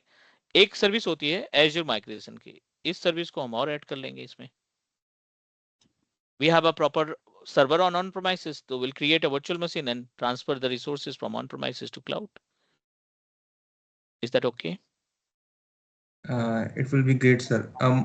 मंजी sir, और backup भी cover हो जाएगा ना हमारा? बैकअप का तो पूरा मॉड्यूल है ना अपने पास। ओके। फाइनल मॉड्यूल जो है अपने पास वो बैकअप का है ना, this is totally backup related. ये जो मॉनिटरिंग का पैनल है ना, ये आपको बैकअप ही देगा। एजूर रिकवरी सर्विस वॉल्ट की बात कर रहे होंगे आई थिंक आप। राइट तो sir. Monitor and maintain Azure resources चाहे वो आपका क्लाउड पे हो, ऑन प्रेमाइसेस पे हो, उसकी प्रोटेक्शन, उसकी सिक्योरिटी की रिस्पांसिबिलिटी हमारी हो, that we are going to cover. Okay, thank you. Will share the recording of today's session. हर एक क्लास की रिकॉर्डिंग होगी, बस आपको ये ध्यान में रखना है, कहीं पे किसी भी प्लेटफॉर्म पे इसको अपलोड नहीं करना है। डाउनलोडेबल होगी, लाइफ टाइम एक्सेसिबल होगी, बट आपको किसी प्लेटफॉर्म पे इसको अपलोड नहीं करना है। और मेक श्योर आप अपना नोट्स बना रहे हो, जो भी क्लासेस होंगी उसका नोट्स आप तैयार करोगे, ठीक है? We are going to connect tomorrow on same time. Take care, bye bye. Sir ये हेलो या पवन सर, ये कोर्स में मतलब ये क्या क्या इंक्लूडेड है, ये पढ़ाई के अलावा, जैसे कि इंटरव्यू वगैरह के लिए कुछ? इतने सारे कन्वर्सेशन होंगे, क्वेश्चन